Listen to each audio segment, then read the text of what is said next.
Maligayang kaarawan, Isabel. Ang regalo ko sa'yo, basura ka na sa buhay ko. Sa gitna ng marangyang party, hindi sampal kundi isang malupit na halakhak ni Marco kasama ang kanyang kabit ang bumasag sa aking pagkatao. Habang ako ang nagpakubaba para bayaran ang lahat ng utang nila, ako pa ang itinaboy na parang mantsa sa kanilang dangal. Pero nagkakamali sila. Hawak ko ang gintong susi ng kanilang yaman. Ngayong gabi, ang bawat sentimong ninakaw ninyo sa aking pagtitiwala, kukunin ko ng may kasamang interes. Kaya mo bang mabuhay kung ang bukas mo ay isang malaking zero? Isabel is just a living calculator, Sophie. Hindi ko siya pinakasalan para mahalin. Pinakasalan ko siya dahil kailangan ko ng isang taong maglilinis ng mga dumi ko sa kumpanya ng walang bayad. Ang boses ni Marco ay maugong, puno ng pagmamalaki, at tila isang lason na dahan-dahang gumagapang sa pasilyo ng aming mansyon. Sa kabilang dako ng pinto, nakatayo ako habang mahigpit na yakap ang isang makapal na folder. Ito ang audit report na tinapos ko sa loob ng 3 gabi na walang tulog. Isang dokumentong magliligtas sa kanya mula sa banta ng pagkakulong dahil sa mga maling desisyon niya sa negosyo.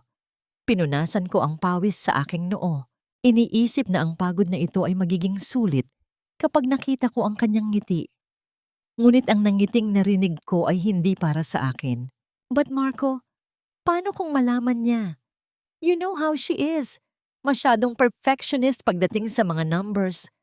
Ang malambing na boses ni Sophie, ang babaeng ipinakilala sa akin ni Marco bilang bago niyang assistant, ay humahalakhak na parang isang kampanilyang basag sa aking pandinig. Letter counter number, Sophie. Habang abala siya sa pag-compute ng yaman ko, tayo naman ang abala sa paggastos nito. She's just a plain, boring accountant. Isang uli lang kinuha namin sa lansangan para maging asawa. Utang niya sa pamilya ko ang bawat hininga niya. Naramdaman ko ang biglang paglamig ng aking mga daliri. Ang folder na kanina ay napakabigat, ay tila nawala ng timbang. Ngunit ang aking dibdib ay parang dinadaganan ng isang dambuhalang bato. Ang bawat salita ni Marco ay parang isang matalim na aspile na itinutusok sa aking mga ugat. Hindi ako makahinga.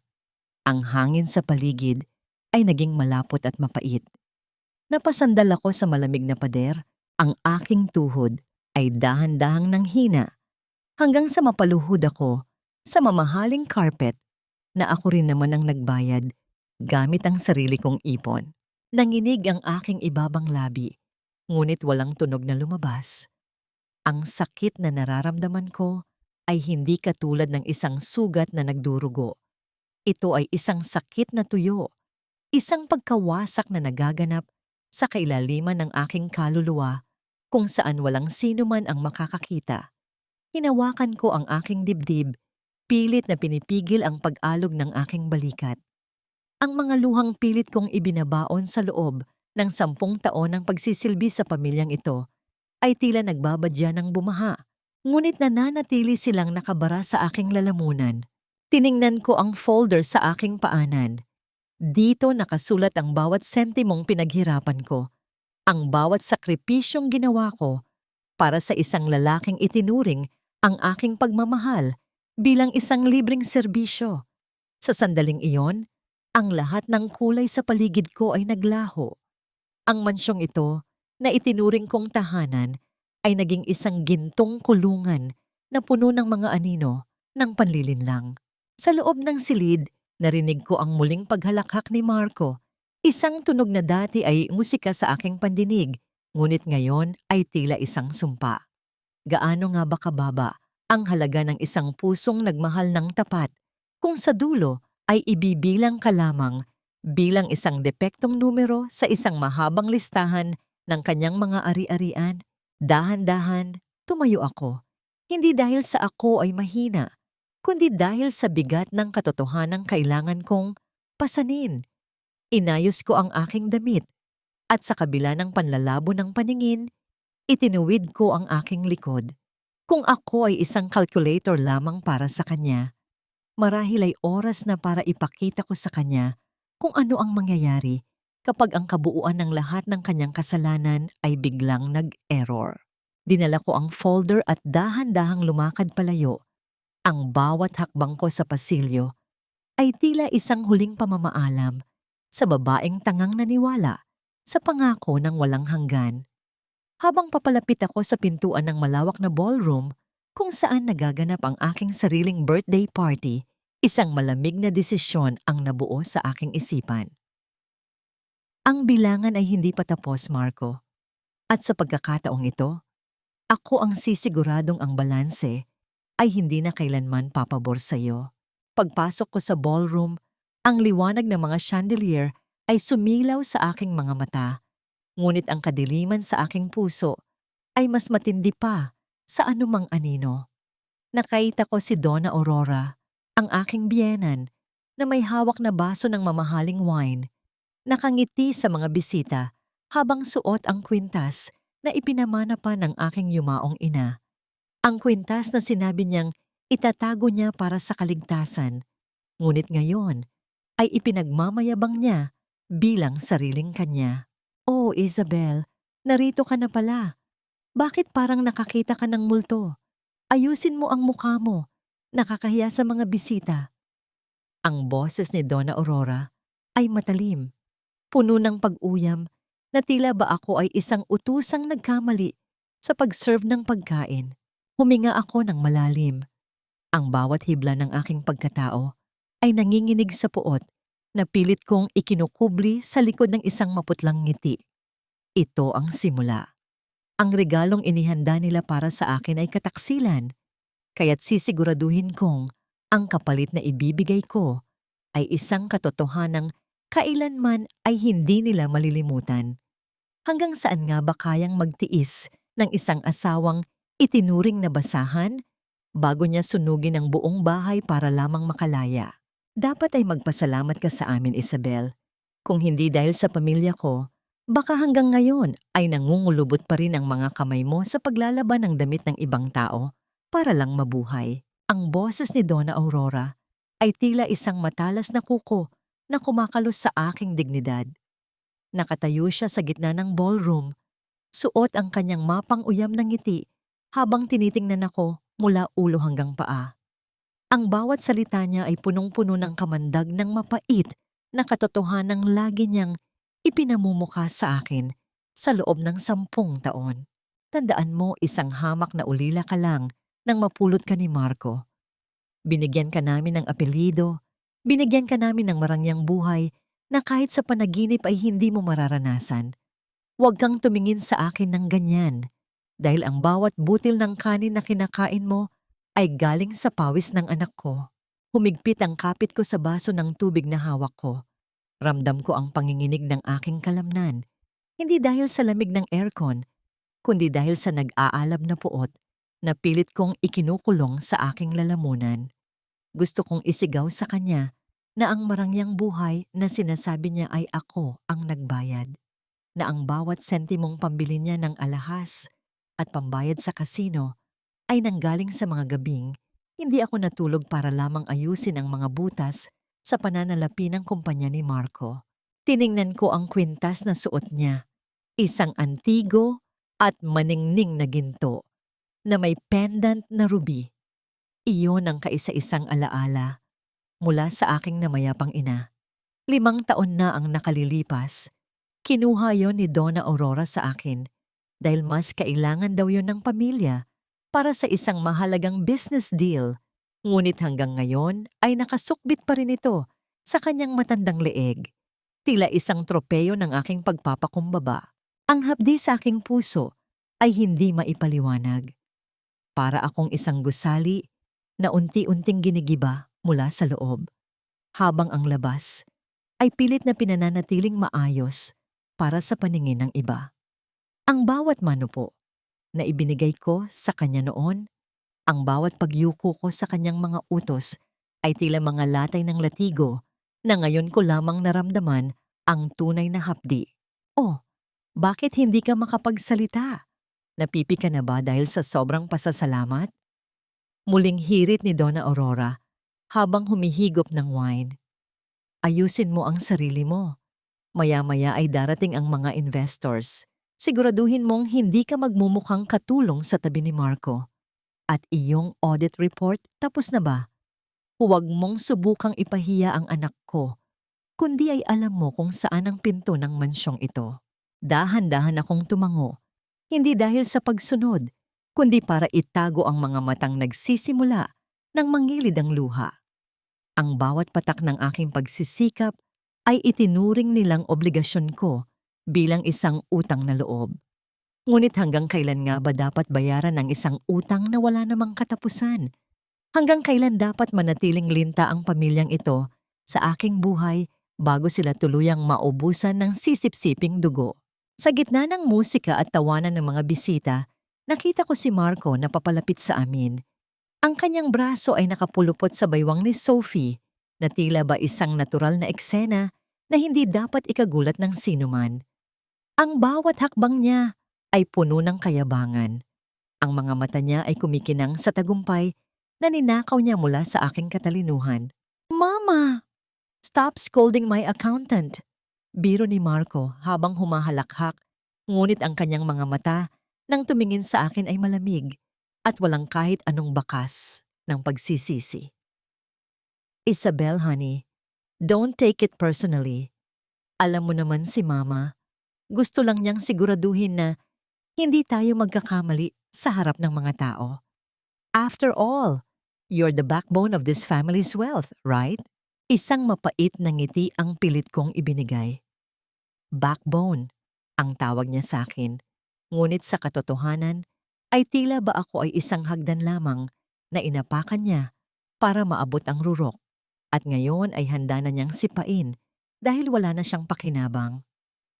"Siyempre, Marco," mahina kong sagot. Ang boses ko ay tila galing sa ilalim ng lupa. Sisiguraduhin kong magiging balanse ang lahat ngayong gabi.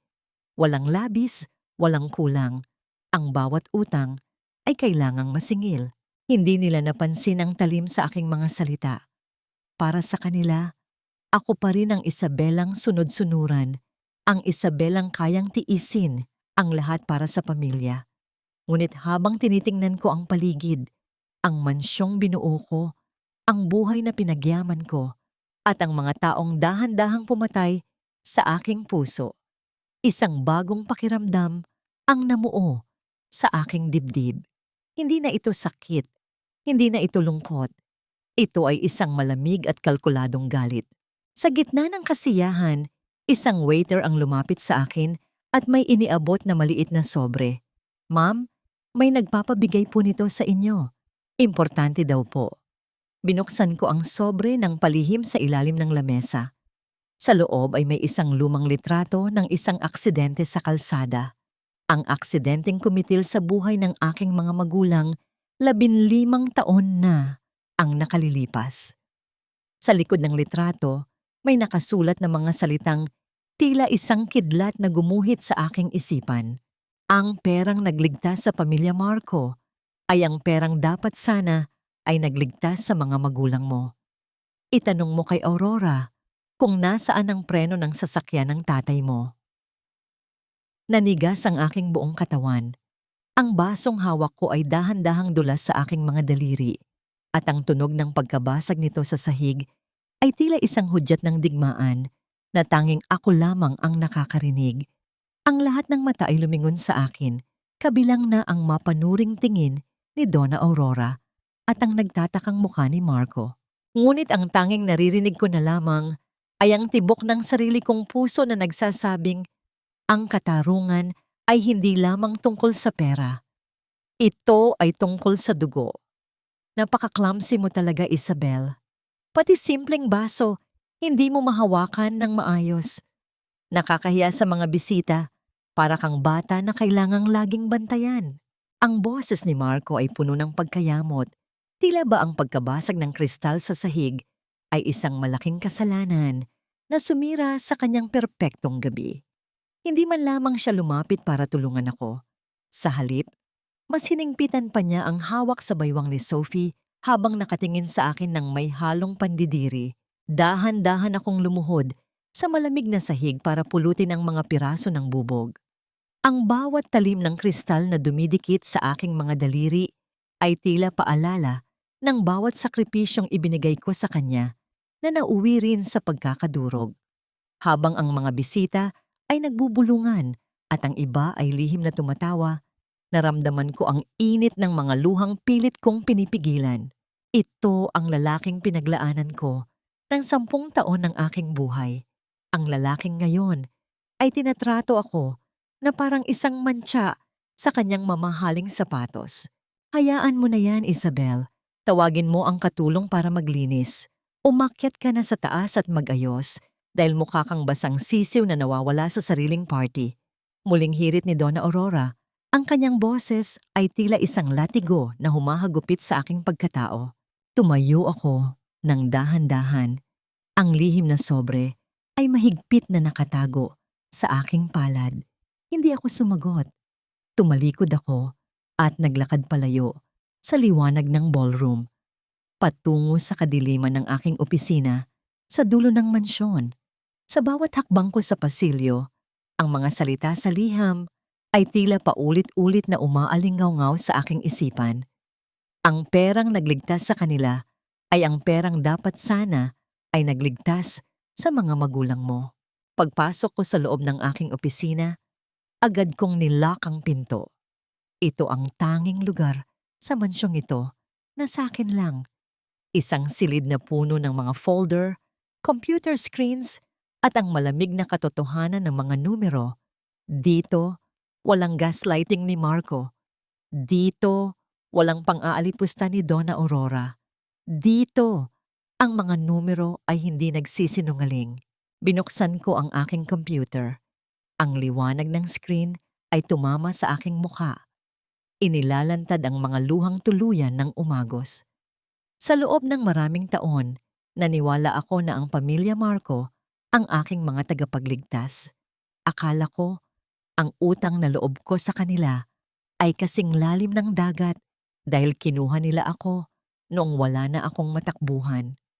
Ngunit habang tinitingnan ko ang mga luma at naka-encrypt na files ng kumpanya mula 15 taon na ang nakalilipas, isang madilim na pattern ang nagsimulang mabuo.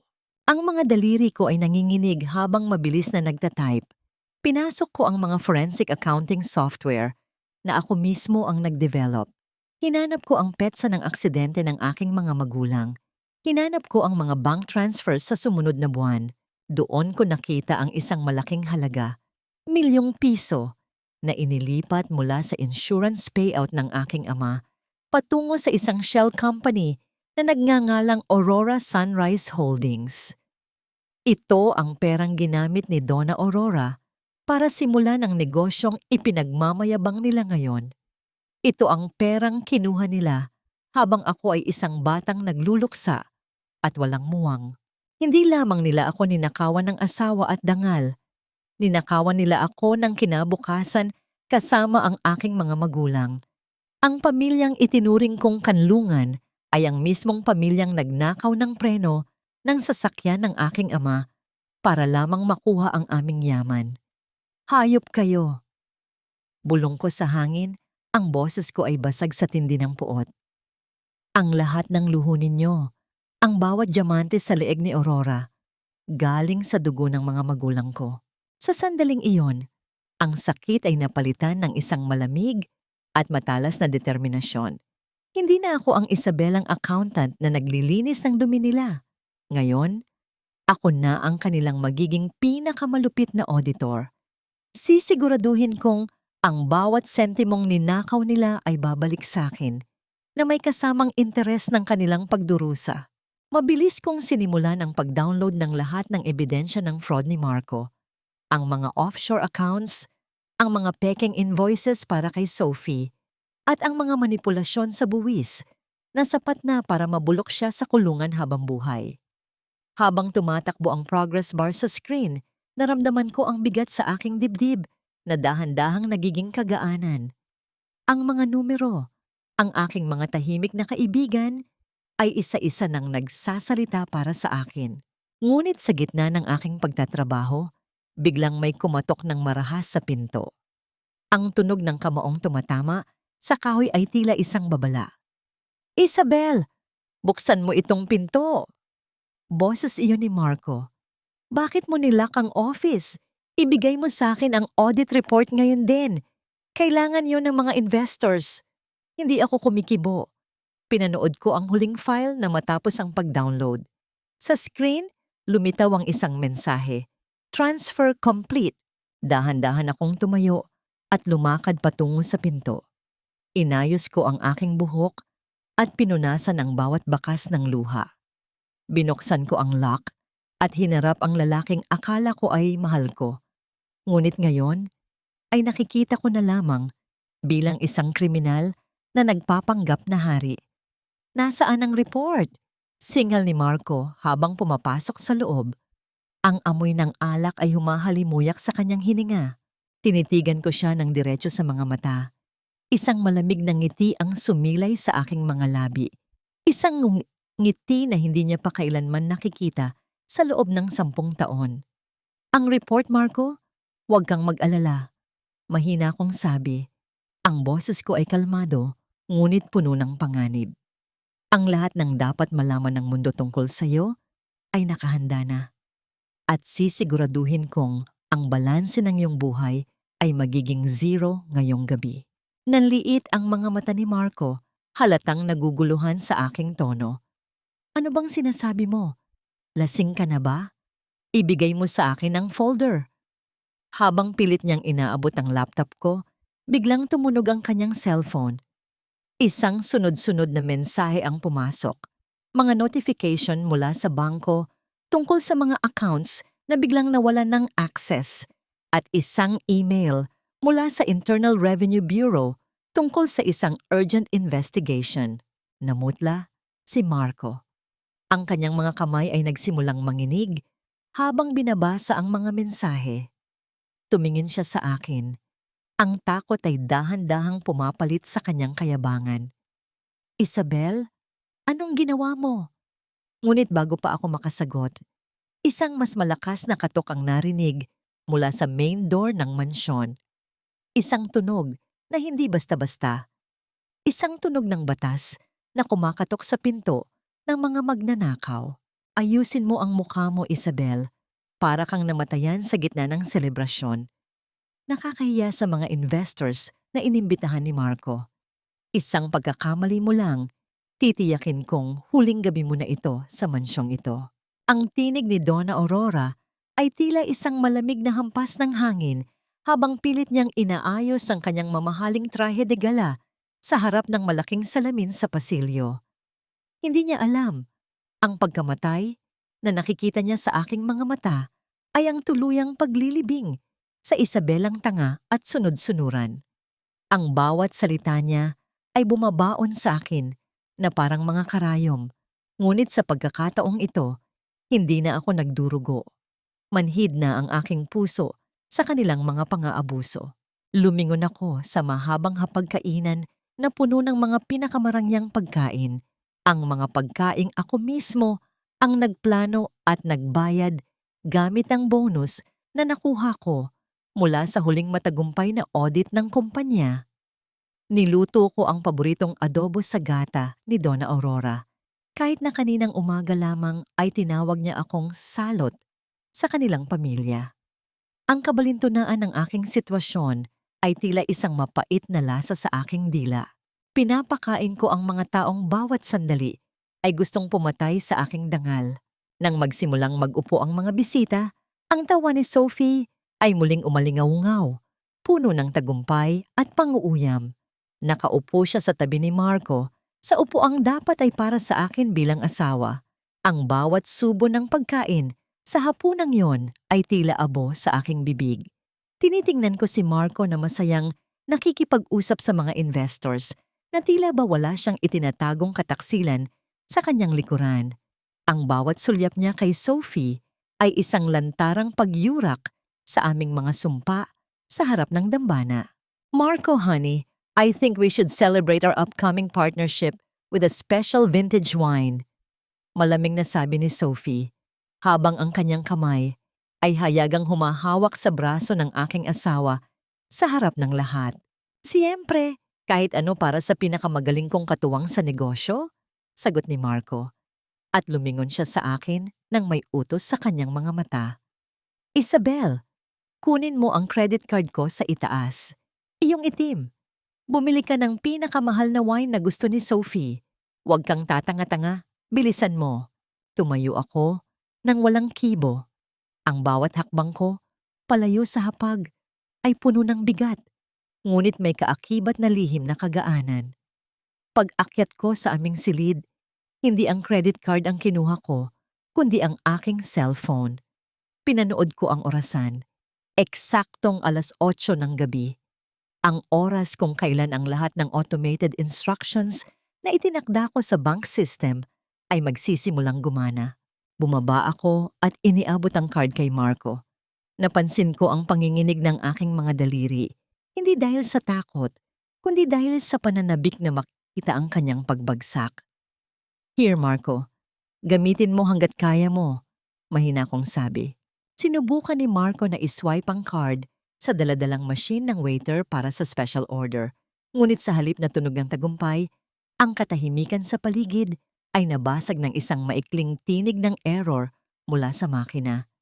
Sinubukan niya ulit at ulit. Ang kanyang muka ay dahan-dahang namula mula sa leeg hanggang sa kanyang mga pisngi. Ano bang problema nito? Isabel, sigurado ka bang tama itong card na binigay mo? Singal ni Marco habang ang mga bisita ay nagsisimulang magbulungan. Baka wala ka ng balanse, Marco. O baka naman, ang balanse mo ay hindi na sapat para bayaran ang lahat ng kasalanan mo.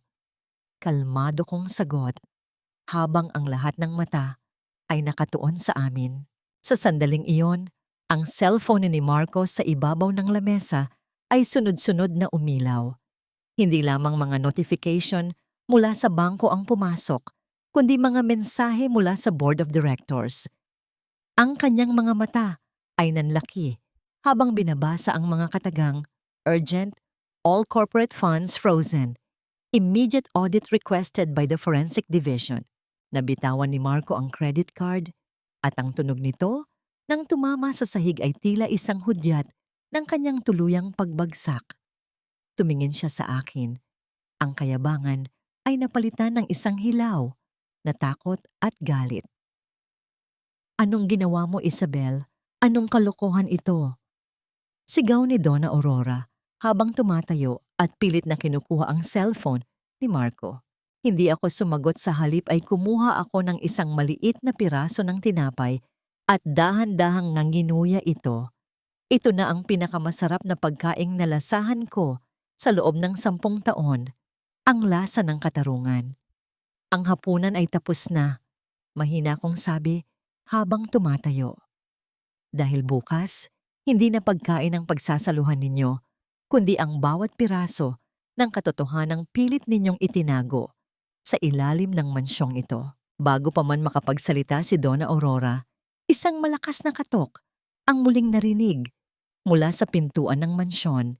Isang tunog na hindi basta-basta. Isang tunog na nagpapahiwatig na ang mga auditor at ang mga pulis ay narito na para sa isang espesyal na investigasyon na ako mismo ang nagmitsa. Ngunit ang cliffhanger na hindi nila inaasahan ay ang pagpasok ng isang matandang babae mula sa pinto. Si Nanay Rosa, ang taong nakasaksi sa lahat ng krimen ng pamilya. Marco, 15 taon na ang nakalilipas. Hindi pa tapos ang bilangan, Aurora. Ang boses ni Nanay Rosa ay galing sa dilim, puno ng awtoridad. Narito ako para ibigay ang huling resibo ng inyong mga kasalanan.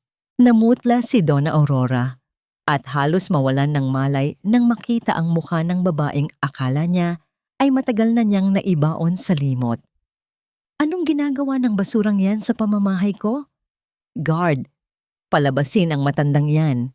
Ang boses ni Donna Aurora ay pumiyok sa tindi ng gulat at galit. Ang kanyang mga kamay na kanina ay prenteng humahawak ng baso ng wine ay nanginginig na ngayon. Dahilan upang dahan-dahang tumapon ang pulang likido sa maputing mantel. Tila isang mantsa ng dugo na hindi na mabubura. Ngunit sa kabila ng kanyang pag-uutos, walang lumapit na security. Ang katahimikan sa loob ng mansyon ay naging kasing bigat ng isang paparating na bagyo. Nanatiling nakatayo si Nanay Rosa sa pintuan.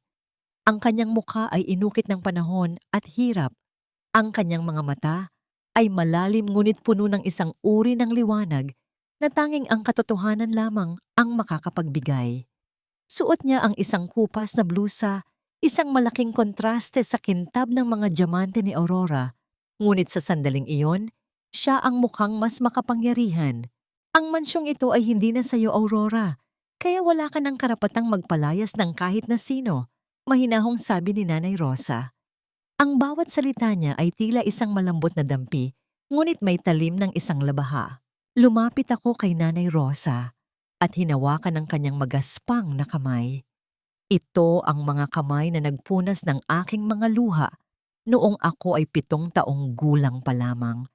Ito ang mga kamay na nagparamdam sa akin ng tunay na pagkalinga habang ang pamilya, Marco ay unti-unting ninanakaw ang aking pagkatao.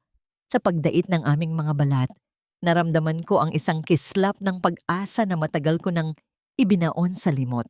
Isabel, ano ba talagang ibig sabihin nito? Singhal ni Marco. Ang kanyang boses ay puno ng desperasyon habang pilit na kinakalikot ang kanyang cellphone na wala na ring signal. Who is this woman? At bakit mo siya hinahayaang bastusin ng mama? Tiningnan ko si Marco. Ang lalaking ito na hinalikan ko sa harap ng altar ay mukhang isang estranghero sa aking paningin.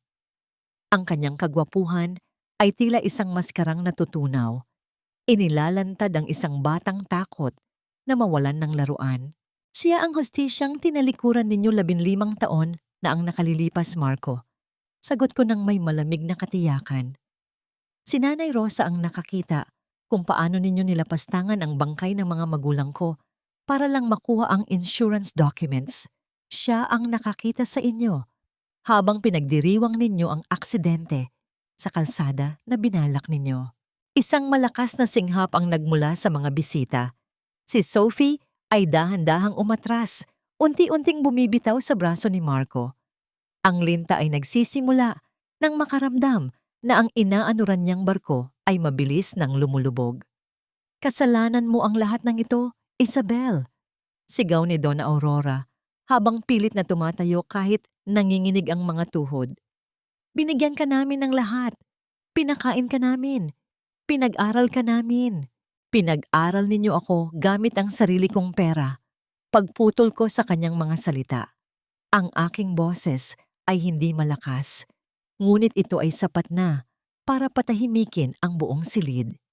Ginamit ninyo ang katalinuhan ko para itago ang mga nakaw ninyong yaman. Itinuring ninyo akong makina, isang calculator na walang nararamdaman. Pero nakalimutan ninyo, ang bawat accountant ay may record ng bawat utang at ang utang ninyo sa akin, hindi lang ito pera. Buhay ng mga magulang ko ang kinuha ninyo. Lumapit si Nanay Rosa sa gitna ng hapagkainan. Kinuha niya mula sa kanyang lumang bag ang isang maliit, kalawanging susi.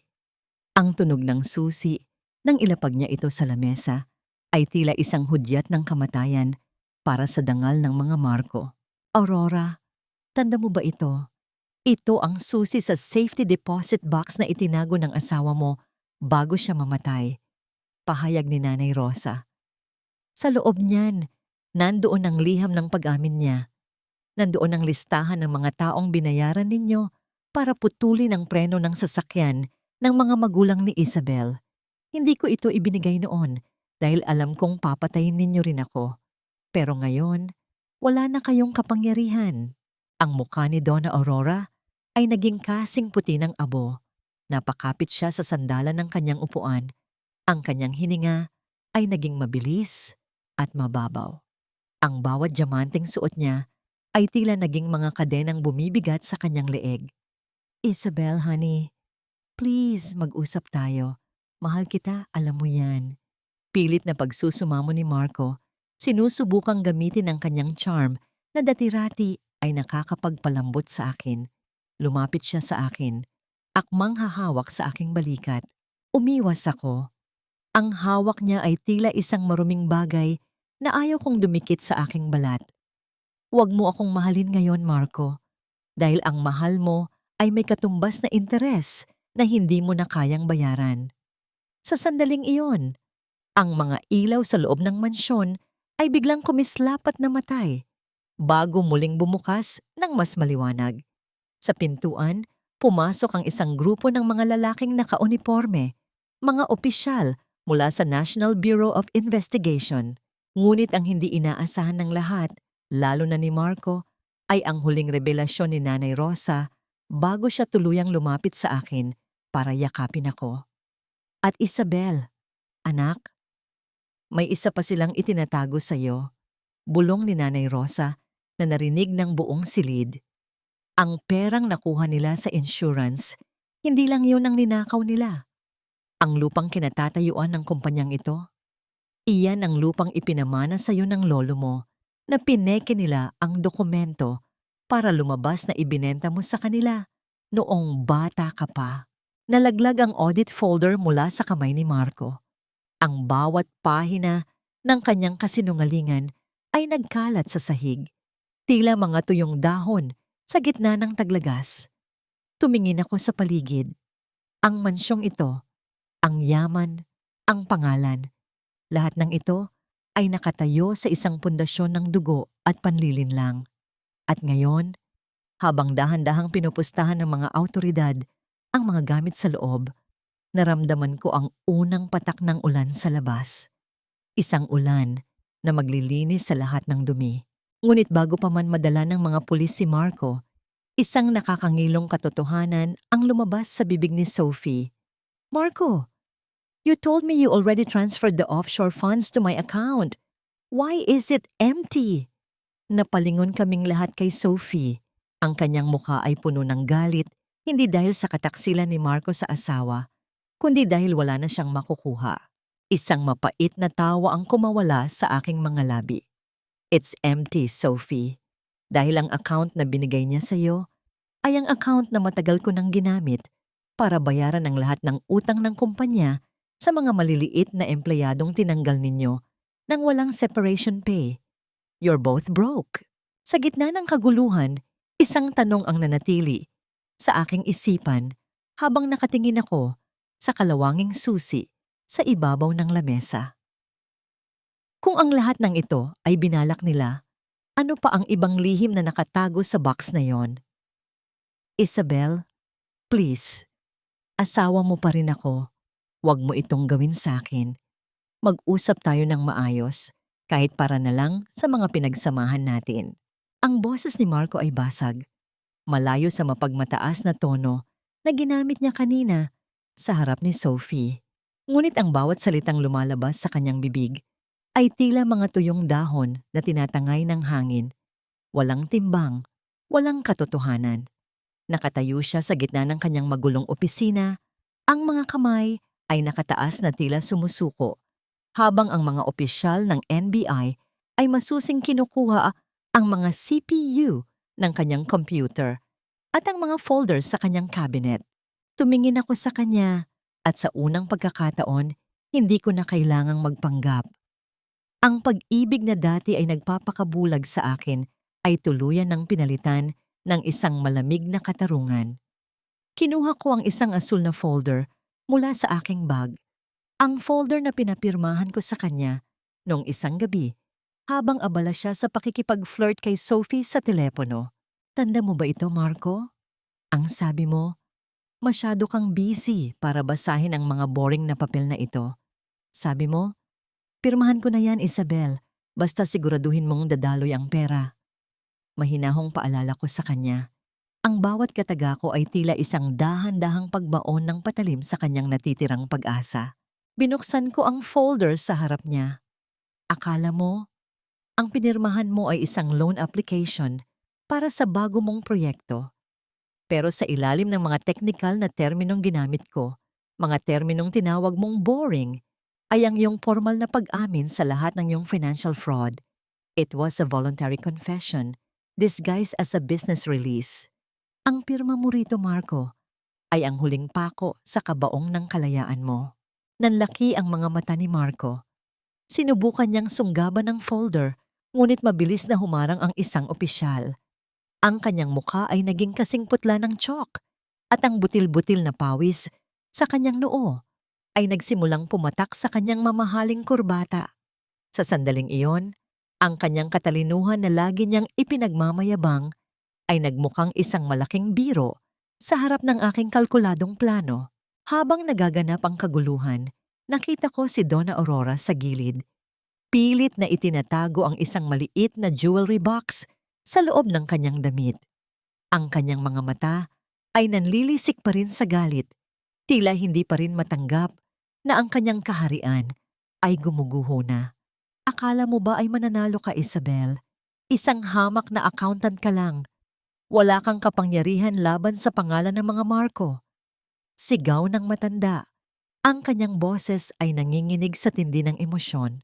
Lumapit ako sa kanya ng dahan-dahan. Amoy na amoy ko ang mamahaling pabango niya na dati ay nagpaparamdam sa akin ng takot. Ngunit ngayon ay tila amoy na lamang ng isang nabubulok na dekorasyon. Inabot ko ang kanyang kamay at marahan, ngunit may puwersang kinuha ang jewelry box mula sa kanya. Ang pangalang Marco ay nakasulat sa buhangin, Aurora. At ngayon, dumating na ang baha. Bulong ko sa kanyang tabi. Ang bawat alahas na ito ay nakalista sa audit report ko bilang bahagi ng ninakaw ninyong pondo mula sa mga empleyado. Wala na kayong pag-aari. Kahit ang damit na suot mo, teknikal na pag-aari na yan ng kumpanyang kinuha ko na sa ilalim ng legal na receivership. Ang pagbagsak ng jewelry box sa sahig ay lumikha ng isang matunog na ingay, dahilan upang magkalat ang mga diamante at perlas sa paanan ni Donna Aurora. Tumingin siya sa mga ito nang may panghihinayang, tila ba ang kanyang buong pagkatao ay nakasalalay sa mga makinang na batong yon. Naramdaman ko ang isang kamay sa aking balikat. Si Nanay Rosa. Ang kanyang hawak ay mainit at puno ng proteksyon. Anak, tama na. Hayaan mo na ang batas ang tumapos sa sinimulan mo. Halika na. Lumayo na tayo sa lugar na ito na puno ng mga multo. Tumango ako at dahan-dahang naglakad palayo. Ngunit bago ako makalabas ng pinto, isang alaala ang biglang sumagi sa aking isipan. Isang ginintuang sandali.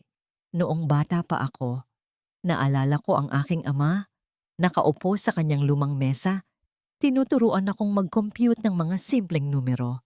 Sabi niya, ang mga numero, Isabel, ay hindi kailanman magsisinungaling sa'yo hanggat marunong kang makinig sa kanilang kwento.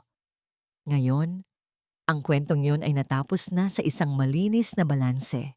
Habang pababa kami sa malawak na hagdanan ng mansyon, nakita ko si Sophie na pilit na kinakausap ang isang pulis. Umiiyak at nagmamakaawa na wala siyang alam sa mga ilegal na gawain ni Marco. Ang kanyang pagkukunwari ay tila isang sirang plaka na wala nang nakikinig. Isang linta na nawalan ng mapagkukunan at ngayon ay pilit na naghahanap ng bagong biktima. Paglabas namin sa mansyon, ang malamig na hangin ng gabi ay humampas sa aking mukha. Isang malalim na buntong hininga ang pinakawalan ko. Ang bigat na dinala ko sa loob ng 10 taon ay tila dahan-dahang natutunaw kasabay ng ulan na nagsisimula ng pumatak. Ngunit sa gitna ng aking kapayapaan, isang itim na sasakyan ang huminto sa harap namin. Bumukas ang bintana at lumitaw ang isang mukha na hindi ko inaasahan. Isang lalaking may seryosong tingin, ang abogado ng aking namayapang lolo na matagal ko nang hindi nakikita. Isabel, kailangan nating mag-usap. Ang kanyang boses ay mababa at puno ng babala. Ang mga dokumentong nakuha mo sa mansyon, hindi lang iyon ang iniwan ng mga magulang mo.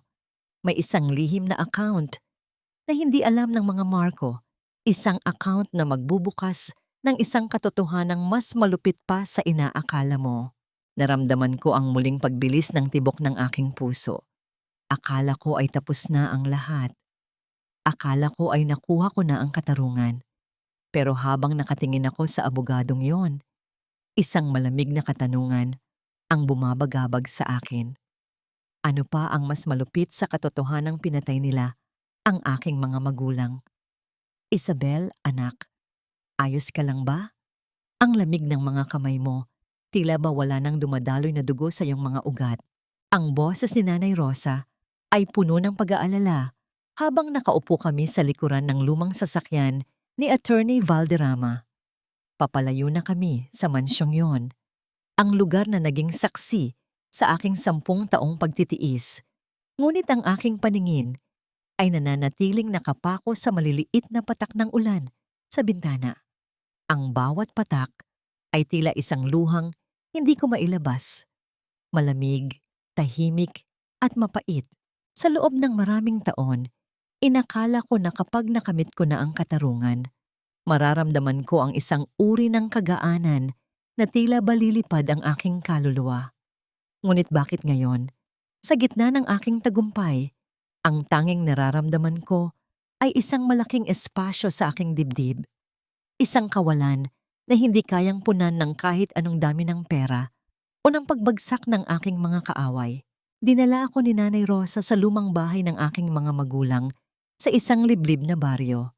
Ang bakod ay kinakalawang na, ang mga halaman ay lagas na, at ang amoy ng lumang kahoy at alikabok ay sumalubong sa akin pagbukas ng pinto. Ngunit sa gitna ng kapagalan ng paligid, naramdaman ko ang isang pamilyar na init. Ito ang tahanang tunay na nagmahal sa akin, bago pa man ako naging isang accountant na puno ng galit. Dahan-dahan akong pumasok sa loob ng aking dating silid. Ang bawat gamit ay tila isang alaala na dahan-dahang gumigising sa aking natutulog na puso. Nakita ko ang aking lumang desk kung saan ako unang natutong mag-compute. Hinaplos ko ang semento ng pader. Ang pakiramdam ng gasgas na pintura ay tila isang haplos mula sa nakaraan. Dito, sa katahimikan ng gabi, ang adrenaline na nagtulak sa akin sa nakaraang mga oras ay tuluyan ng naglaho. At sa paglaho nito, naiwan akong mag-isa sa harap ng katotohanang ang taong minahal ko ng buong puso ay ang taong pumatay sa aking pagkatao araw-araw. Napaupo ako sa gilid ng kama at doon, sa gitna ng kadiliman, ay bumuhos ang lahat. Ang bawat hikbi ay tila isang pag-amin ng aking sariling kahinaan. Hindi ako umiiyak para kay Marco. Hindi ako umiiyak para sa perang ninakaw nila. Umiiyak ako para sa bata sa loob ko na naghintay ng 10 taon para lamang mapagtanto na ang pamilyang itinuring niyang kaligtasan ay ang kanyang sariling impyerno. Ang aking mga balikat ay nayayanig sa tindi ng sakit. Ang bawat hininga ko ay tila may kasamang bubog na sumusugat sa aking lalamunan. Ito ang luha ng pag-iisa, isang uri ng pag-iyak na walang tunog, ngunit sapat na para wasakin ang anumang pader na binuo ko sa aking puso. Sa gitna ng aking pagluha, may isang bagay akong nakita sa ilalim ng aking unan, isang lumang panyo na may burdang pangalan ko. Ito ang panyong ginagamit ng aking ama para punasan ang aking mga dumi noong bata pa ako. Isang maliit at simpleng bagay. Ngunit sa sandaling iyon, ito ang naging kaisa-isang golden moment na nagparamdam sa akin na kahit wasak ako, minahal ako ng tapat ng mga taong wala na.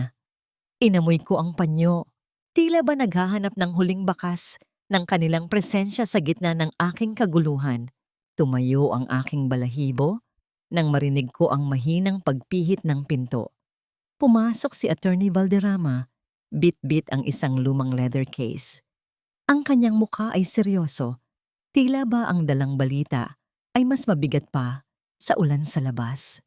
Isabel, alam kong pagod ka na, pero kailangan mong makita ito. Mahinang sabi ng abogado. Inilapag niya ang isang dokumento sa aking harapan. Isang dokumentong may tatak ng isang bangko sa ibang bansa. Ang account na ito, hindi ito sa pamilya Marco. Pagpapatuloy niya. Ito ay isang trust fund na itinayo ng iyong ina bago siya mamatay. Pero ang nakapagtataka, may isang tao pang nakapangalan dito bilang co-owner. Isang taong Hindi mo inaasahan. Tiningnan ko ang pangalan sa papel. Ang aking paningin ay dahan-dahang lumabo, hindi dahil sa luha, kundi dahil sa matinding gulat. Ang pangalang nakasulat doon ay hindi kay Marco, hindi kay Aurora, kundi ang pangalan ng mismong tao na kanina lamang ay yumakap sa akin ng buong tapat. Naramdaman ko ang muling paglamig ng aking mga kamay. Ang bawat tunog ng patak ng ulan sa bubungan ay tila naging isang malakas na dagundong sa aking pandinig. Kung ang taong ito ang kasabwat ng aking ina, ibig bang sabihin nito ay ang lahat ng alam ko tungkol sa aking nakaraan ay isa lamang malaking kasinungalingan? Sino nga ba ang tunay na kakampi sa mundong puno ng mga nakatagong numero? Rosa de los Santos. Ang pangalang nakasulat sa dokumento ay tila isang malupit na biro na sumasampal sa aking pagkatao. Paulit-ulit kong binasa ang mga letra, umaasang nagkamali lang ang aking paningin.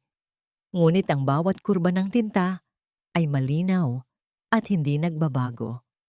Ang pangalan ng babaeng itinuring kong pangalawang ina, ang babaeng naging kaisa-isang sandigan ko sa gitna ng unos, ay nakaukit sa tabi ng pangalan ng aking ina sa isang lihim na account na may milyon-milyong piso. Naramdaman ko ang dahan-dahang pagguho ng huling haligi ng aking tiwala. Kung ang pamilya Marco ay mga hayagang kaaway, si Nanay Rosa ba ay isang lihim na traidor? Ang init ng kanyang yakap kanina ay tila naging yelo na nanunuot sa aking mga buto. Attorney, paanong mangyayari ito? Si Nanay Rosa, isang kasambahay lang siya. Paano siya nagkaroon ng access sa ganitong kalaking halaga? Ang boses ko ay halos pabulong na lamang. Takot na marinig ng mga anino sa lumang bahay na ito ang aking pagdududa. Iyan ang kailangan nating alamin, Isabel. Seryosong sagot ni Attorney Valderrama. Ang trust fund na ito ay nilagyan ng proteksyon. Hindi ito pwedeng galawin ng mga Marco dahil kailangan ang pirma ni Rosa. Ibig sabihin, sa loob ng 15 taon, alam ni Rosa na may pera ka.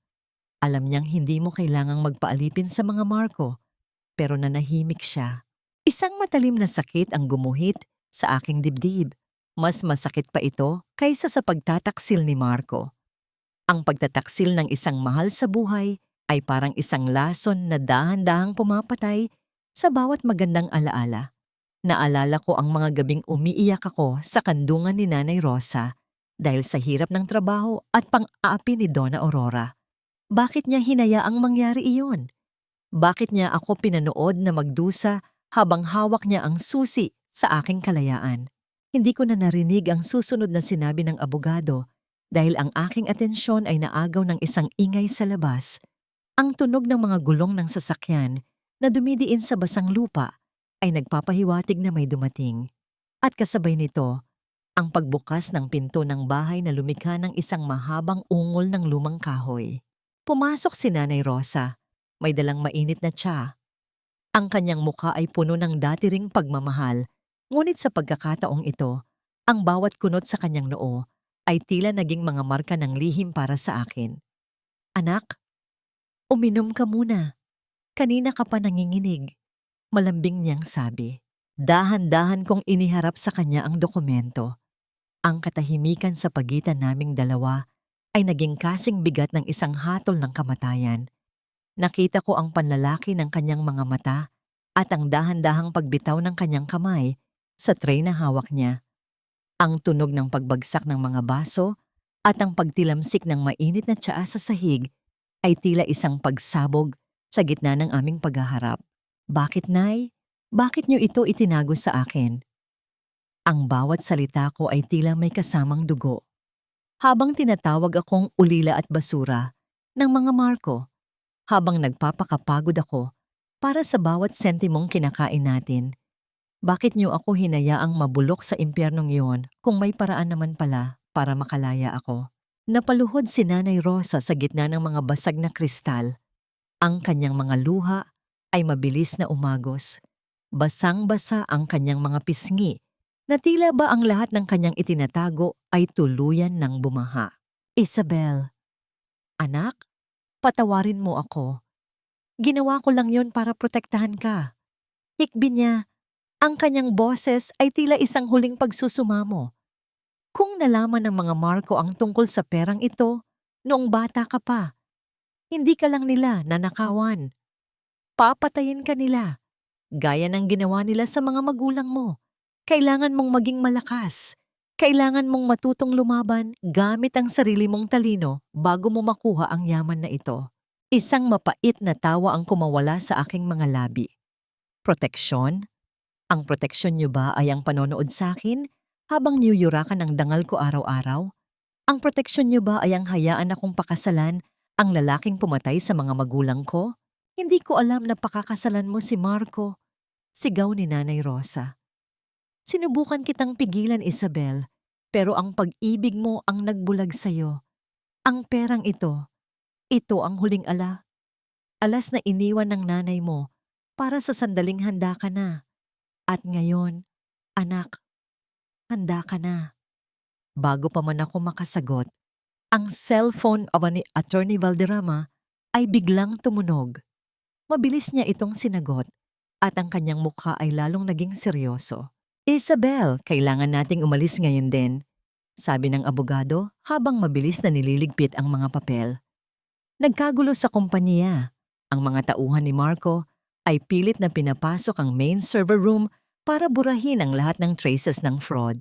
At may mas malalang balita. Si Donna Aurora nakatakas sa mga pulis. Hindi nila alam kung nasaan siya, pero may nakakita sa kanya na papunta sa direksyon ng lumang bahay na ito. Naramdaman ko ang muling pagtaas ng balahibo sa aking batok. Ang hangin sa labas ay tila naging isang galit na ungol ng kalikasan. Hindi pa tapos ang laban. Ang unang haligi ng mga Marco ay gumuho na, pero ang mga anino nila ay nananatiling nakabuntot sa akin, handang pumatay para sa huling pagkakataon. Tumingin ako kay Nanay Rosa na nasa sahig pa rin. Sa gitna ng aking galit at duda, isang tanong ang nanatili. Maaari ko pa ba siyang pagkatiwalaan o ang trust fund na ito ang magiging mitya ng aking sariling katapusan? Nay, tumayo kayo, sabi ko sa malamig na tono. Dahil kung totoo ang sinasabi niyo na proteksyon ito, oras na para gamitin natin ang perang ito para tapusin ang kasamaang sinimulan nila. Sa labas, ang tunog ng isang paparating na sasakyan ay muling narinig. Mas mabilis, mas marahas. Ang mga ilaw nito ay tumama sa aming bintana, tila mga mata ng isang halimaw na naghahanap ng biktima sa dilim. Mamatay ka na ring dukha gaya ng mga magulang mo, Isabel. Hinding-hindi mo makukuha ang perang pinaghirapan naming itago. Ang tinig ni Donna Aurora ay tila isang matalim na balaraw na humihiwa sa katahimikan ng gabi. Ang pintuan ng aming lumang bahay ay marahas na bumukas at doon, sa ilalim ng malamlam na liwanag ng bombilya, ay nakatayo ang babaeng nagpanggap na aking pamilya. Basang-basa ang kanyang mamahaling traje, gulo-gulo ang kanyang buhok, at ang kanyang mga mata ay nanlilisik sa isang uri ng baliw na determinasyon. Wala na ang kislap ng diamante sa kanyang leeg. Ang tanging suot niya ngayon ay ang anino ng kanyang sariling kasamaan. Naramdaman ko ang mabilis na pagtibok ng aking puso. Isang pagkabog na tila gustong kumawala sa aking dibdib. Nakatayo ako sa gitna ng silid, sa mismong lugar kung saan tinuruan ako ng aking ama ng katapatan, habang ang babaeng pumatay sa kanya ay nandito upang tapusin ang sinimulan nila. Ang kabalintunaan ng eksenang ito ay tila isang mapait na lasa sa aking dila. Sa likod ko, naramdaman ko ang pagpigil ng hininga ni Nanay Rosa at ang mabilis na paggalaw ni Attorney Valderrama upang tumawag ng saklolo. Ang pera? Ang pera pa rin ba ang iniisip niyo, Aurora? Ang boses ko ay lumabas na kalmado, ngunit may talim na hindi ko akalaing taglay ko. Nakatakas kayo sa mga pulis para lang pumunta rito at hingin ang perang hindi naman sa inyo. Ang kapal ng mukha ninyo ay kasing lalim ng hukay na inihanda nyo para sa akin. Humakbang palapit si Donna Aurora, ang kanyang mga kuko ay nakabaon sa kanyang palad. Utang mo sa amin ang lahat. Kung hindi dahil sa amin, nabulok ka na sa aming mga lansangan. Binigyan ka namin ng buhay na hinding-hindi mo makukuha sa accounting books mo. Ibigay mo sa akin ang access sa trust fund ni Rosa. Ngayon din. Hinding-hindi niya gagawin yun, Aurora. Sabat ni Nanay Rosa, ang kanyang boses ay nanginginig, ngunit puno ng paninindigan. Ang perang yon ay para sa katarungan, hindi para sa iyong mga luho. Isang nakakangilong tawa ang kumawala kay Donna Aurora. Katarungan. Walang katarungan sa mundong ito para sa mga mahihina. Habang narito kayo sa lumang bahay na ito at nag-aaway para sa mga sentimo, ang anak ko ay nasa opisina na. Binubura na ni Marco ang lahat ng ebidensya sa server. Kapag natapos siya, wala kayong mapapatunayan. Babalik kami sa tuktok at ikaw, Isabel, ay babalik sa putikan. Ang bawat salita niya ay tila isang kidlat na tumama sa aking isipan. Ang kumpanya, ang main server room. Doon nakatago ang lahat ng digital traces ng kanilang mga krimen. Kung magagawa nilang sirain ang servers bago matapos ang audit, ang lahat ng aking pinaghirapan ay mawawalan ng saysay. Ang aking mga numero ay mawawalan ng boses. Hindi ko hahayaang mangyari iyon, bulong ko. Hindi ko na hinintay na makasagot si Donna Aurora. Mabilis akong tumakbo palabas ng bahay, suot lamang ang aking lumang tsinelas at ang apoy ng galit sa aking puso. Narinig ko ang pagsigaw ni Nanay Rosa at ang paghabol ni Attorney Valderrama, ngunit ang tanging nasa isip ko ay ang distansya patungo sa opisina, ang lugar na naging saksi sa aking 10 taong pagkaalipin. Sumakay ako sa sasakyan ni Attorney at mabilis na pinaharurot ito. Ang tunog ng mga gulong na humahagibis sa basang kalsada ay tila isang karera laban sa oras. Sa bawat kanto, ang mga ilaw ng kalsada ay nagmumukhang mga mabilis na guhit ng liwanag sa aking paningin. Pagdating ko sa gusali ng kumpanya, madilim ang lahat maliban sa isang palapag. Ang 12 palapag kung nasaan ang aking opisina at ang server room. Tumakbo ako patungo sa elevator. Ang bawat segundo ng paghihintay ay tila isang taon ng pagdurusa. Nang bumukas ang pinto, ang amoy ng usok at sunog na kable ang sumalubong sa akin. Doon sa gitna ng server room ay nakita ko si Marco. Ang kanyang mga kamay ay puno ng mga kable at isang malaking martilyo ang hawak niya habang hinahampas ang mga drive. Ang bawat hampas niya ay tila isang pagpatay sa katotohanan. Marco, tigilan mo yan. Sigaw ko. Ang aking boses ay umalingaw-ngaw sa metal na silid. Lumingon si Marco. Ang kanyang mukha ay puno ng pawis at itim na uling. Tumawa siya. Isang tawang puno ng kawalan ng pag-asa. Isabel, masyado kang huli. Binura ko na ang lahat. Ang yaman ko. Ang kumpanya ko. Kung hindi ito mapupunta sa akin, sisiguraduhin kong walang matitira para sa'yo. Naramdaman ko ang panghihina ng aking mga tuhod. Ang lahat ba ng ito ay magtatapos sa ganito? Sa gitna ng apoy at sirang teknolohiya? Ngunit sa gitna ng aking takot, naalala ko ang isang bagay na itinago ko. Isang bagay na hindi niya nahanap sa ilalim ng kanyang sariling kayabangan. Dahan-dahan kong kinuha ang aking cellphone at pinindot ang isang icon. Isang malamig na tinig mula sa speakers ng silid ang nagsalita. Remote cloud backup initialized, data secured at off-site location. Namutla si Marco. Ang martilyo ay dahan-dahang nalaglag mula sa kanyang kamay at tumama sa sahig na lumikha ng isang matunog na ingay. Hindi mo naintindihan, Marco. Mahina kong sabi habang lumalapit sa kanya. Hindi ako umaasa sa hardware. Isang accountant ako. At ang unang lesson sa amin, laging magkaroon ng backup. Ngunit bago ko pa man matapos ang aking tagumpay, naramdaman ko ang isang matigas na bagay sa aking likuran. Isang pamilyar na boses ang bumulong sa aking tainga, puno ng kamandag. Bitawan mo ang phone ni Isabel o ang server room na ito ang magiging libingan ninyong dalawa. Si Donna Aurora, nakasunod siya at sa kanyang kamay ay hawak niya ang isang lighter malapit sa isang tumpok ng mga papel na binuhusan ng gasolina. Sino ang mas mahalaga sa akin? Ang katarungan para sa aking mga magulang o ang sarili kong buhay sa gitna ng nagbabadyang apoy? Sige, Aurora, sunugin mo. Sunugin mo ang lahat ng ebidensya, pati na ang anak mo, para lang sa kapirasong papel na hindi mo naman madadala sa kabaong. Ang boses ko ay hindi nanginig. Sa kabila ng amoy ng gasolina na tila sumasakal sa aking hininga at ang maliit na liyab ng lighter na sumasayaw sa harap ng aking mga mata, naramdaman ko ang isang uri ng kapayapaan. Isang kapayapaan na nanggagaling sa pagtanggap na wala na silang kapangyarihan sa akin.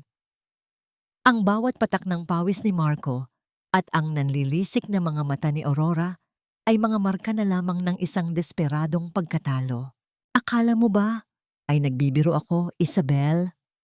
Singhal ni Aurora. Ang kanyang boses ay nanginginig. Hindi dahil sa lamig, kundi dahil sa tindi ng kanyang pagkabaliw sa kayamanan. Lahat ng pinaghirapan ko, lahat ng binuo ko para sa pamilyang ito, hindi ko hahayaang ikaw lang ang makinabang. Kung babagsak ako, sisiguraduhin kong abo na lang ang matatagpuan ng mga pulis. Tumingin ako kay Marco. Nakaluhod siya sa sahig, ang kanyang mga kamay ay puno ng uling mula sa mga sinirang kable. Sa halip na pigilan ng kanyang ina, nakita ko sa kanyang mga mata ang isang pamilyar na duwag na ugali. Tinitingnan niya ang apoy, tinitingnan niya ako, at tinitingnan niya ang pinto. Kahit sa huling sandali, ang tanging iniisip ni Marco ay kung paano niya ililigtas ang kanyang sariling balat. Marco, help me. Bulong ko, hindi dahil sa kailangan ko siya, kundi dahil gusto kong makita kung may natitira pa bang kahit katiting na pagkatao sa kanya. Your mother is going to kill us both. Is this how you want it to end? Hindi sumagot si Marco. Ang kanyang mga labi ay nanginginig, ngunit walang salitang lumabas. Sa halip, dahan-dahan siyang umatras patungo sa emergency exit. Iniiwan ang kanyang sariling ina na may hawak na apoy. Ang kataksilan ni Marco ay hindi na bago sa akin, pero ang makita siyang talikuran ang babaeng nagturo sa kanya ng lahat ng kasamaan ay isang uri ng karman na mas masakit pa sa anumang sampal. Tingnan mo, Aurora, mahina kong sabi, habang itinuturo ang tumatakas na si Marco. Iyan ang anak na pinag-alayan mo ng iyong kaluluwa. Ang anak na tinuruan mong magnakaw at pumatay. Sa oras ng panganib, ikaw ang una niyang isasakripisyo. Napalingon si Aurora kay Marco. Ang liyab ng lighter ay tila naging estatwa sa kanyang kamay. Marco? Anak, saan ka pupunta? I'm sorry, Ma. Hindi ako pwedeng mabilanggo. You're crazy. Ikaw ang may gusto nito. Sigaw ni Marco bago tuluyang humarap sa pinto at tumakbo palayo. Ang tunog ng pagsasara ng mabigat na pintong bakal ay umalingaw-ngaw sa buong server room, tila isang huling hatol para kay Aurora. Sa sandaling iyon, ang lahat ng lakas ng matanda ay tila naglaho. Ang lighter ay dahan-dahang nalaglag mula sa kanyang mga daliri at tumama sa semento. Ngunit sa kabutihang palad ay namatay ang apoy bago pa ito umabot sa basang bahagi ng sahig. Napaluhod si Aurora sa gitna ng kadiliman. Ang kanyang mga hikbi ay hindi tunog ng pagsisisi, kundi tunog ng isang taong tuluyan ng nawalan ng saysay ang buhay. Ang bawat diamanteng pinagnakawan niya, ang bawat lupang kinamkam niya, ay walang nagawa para pigilan ang kanyang anak na iwan siya sa gitna ng panganib. Ito na ba ang kapalit? Bulong ni Aurora sa sahig. Ang kanyang boses ay tila isang tuyong dahon. Lahat ng ito, para sa wala. Lumapit ako sa kanya, hindi para saktan siya, kundi para tingnan ang huling pagkakataon ang mukha ng babaeng naging bangungot ko sa loob ng 10 taon. Hinawakan ko ang kanyang balikat at naramdaman ko ang pangangatog ng kanyang buto. Wala na ang Doña Aurora na kinatatakutan ng lahat. Ang nasa harap ko ay isang matandang babaeng kinain ng sariling kasakiman. Ang tunay na yaman, Aurora, ay hindi na do-download sa cloud at hindi rin nasusunog ng lighter. Mahinang sabi ko, ang tunay na yaman ay ang malinis na konsensya na ipinagkait mo sa sarili mo. Narinig ko ang mabilis na pagdating ng mga yabag mula sa labas. Ang pintuan ay muling bumukas at sa pagkakataong ito, ang mga liwanag ng flashlight ng mga pulis at ang mukha ni Nanay Rosa ang sumalubong sa akin. Ang bawat hakbang nila patungo sa amin ay tila isang dahan-dahang pagtatapos ng isang mahabang kabanata ng pagdurusa. Ngunit sa gitna ng pag-aresto kay Aurora, isang sigaw ang narinig mula sa ibaba ng gusali. Isang tunog ng pagpreno ng sasakyan at ang malakas na paghampas ng metal sa kalsada. Mabilis kaming tumingin sa bintana. Sa ilalim ng liwanag ng mga streetlights, nakita namin ang sasakyan ni Marco na bumangga sa isang malaking poste sa tindi ng bilis ng kanyang pagtakas. Ang usok na lumalabas mula sa makina ay tila isang itim na bandila ng kanyang sariling pagkatalo. "Marco!" sigaw ni Aurora. Pilit na kumakawala sa mga pulis. Naramdaman ko ang isang malamig na pakiramdam sa aking batok. Ang katarungan ay dumating, ngunit sa paraang hindi ko inaasahan. Habang tinitingnan ko ang nagaganap na kaguluhan sa ibaba, isang tanong ang nanatili sa aking isipan. Sapat na ba ang lahat ng ito para mabura ang sakit ng nakaraan? O ang bawat bilang na nakuha ko ay simula pa lamang ng isang mas malalim na imbestigasyon sa aking sariling puso? Ang bawat kurap ng asul at pulang ilaw mula sa mga sasakyan ng pulis sa ibaba ay tila mga paalala ng isang magulong panaginip. Mula sa bintana ng 12 palapag, pinanood ko kung paano dinala ng mga bumbero ang katawan ni Marco mula sa nayuping bakal ng kanyang sasakyan. Hindi ko alam kung buhay pa siya, ngunit ang makita ang lalaking dati ay naglalakad na parang hari na ngayon ay wala ng malay sa isang stretcher ay nagdulot sa akin ng isang kakaibang katahimikan. Walang saya, walang lungkot, tanging ang malamig na hangin ng katarungan. Ngunit sa gitna ng katahimikang ito, narinig ko ang isang mahinang kaluskos mula sa aking sariling opisina. Isang tunog ng pagbukas ng drawer at ang mabilis na paghalughog ng mga papel. Dahan-dahan akong naglakad patungo sa pinto.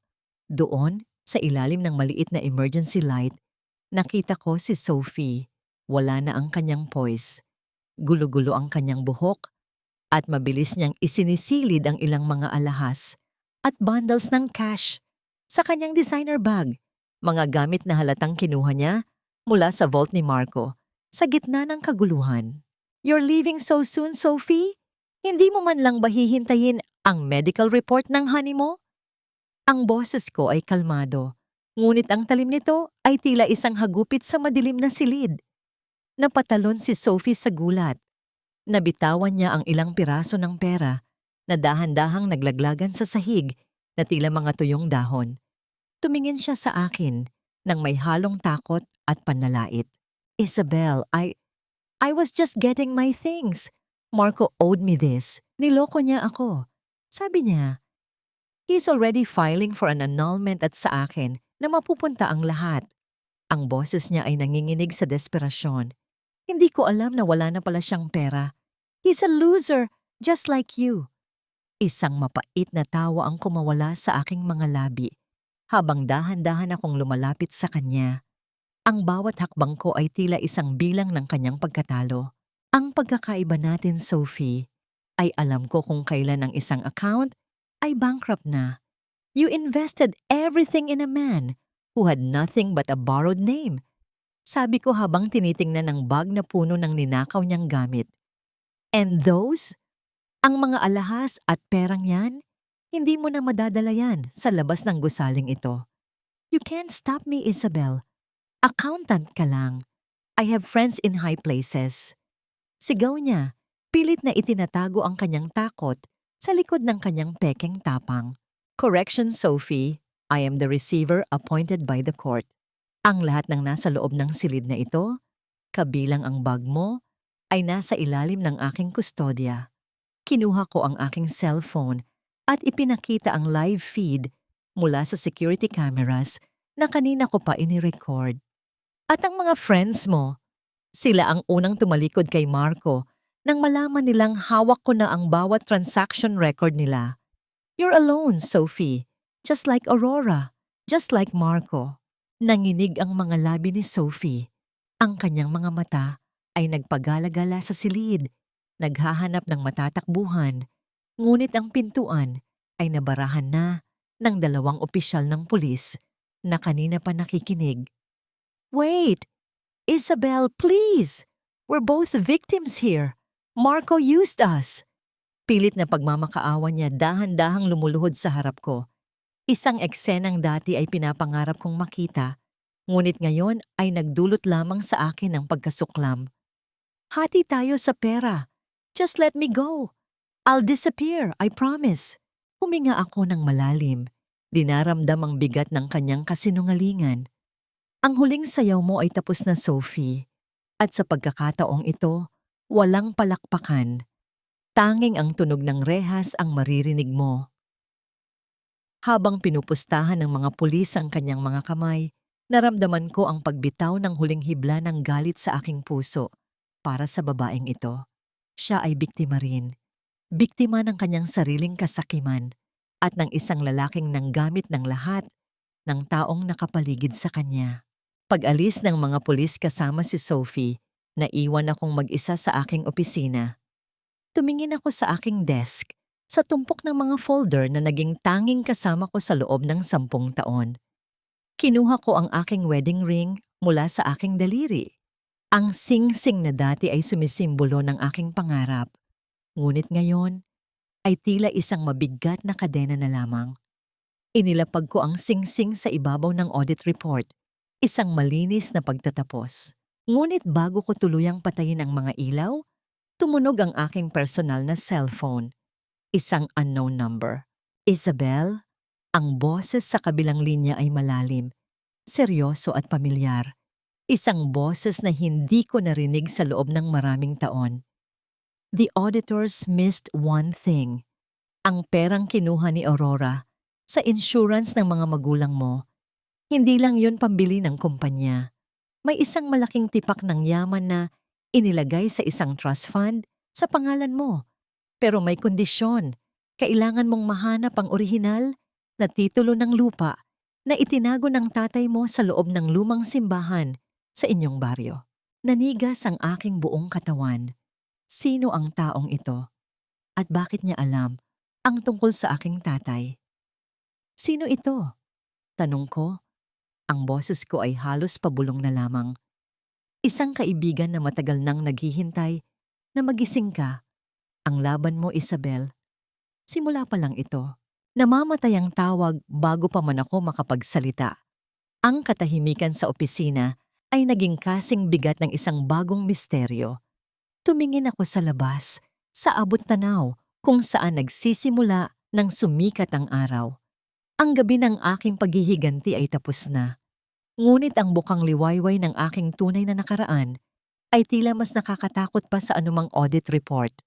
Minsan, ang pinakamalakas na sigaw ng katotohanan ay matatagpuan sa pinakatahimik na sulok ng isang lumang simbahan.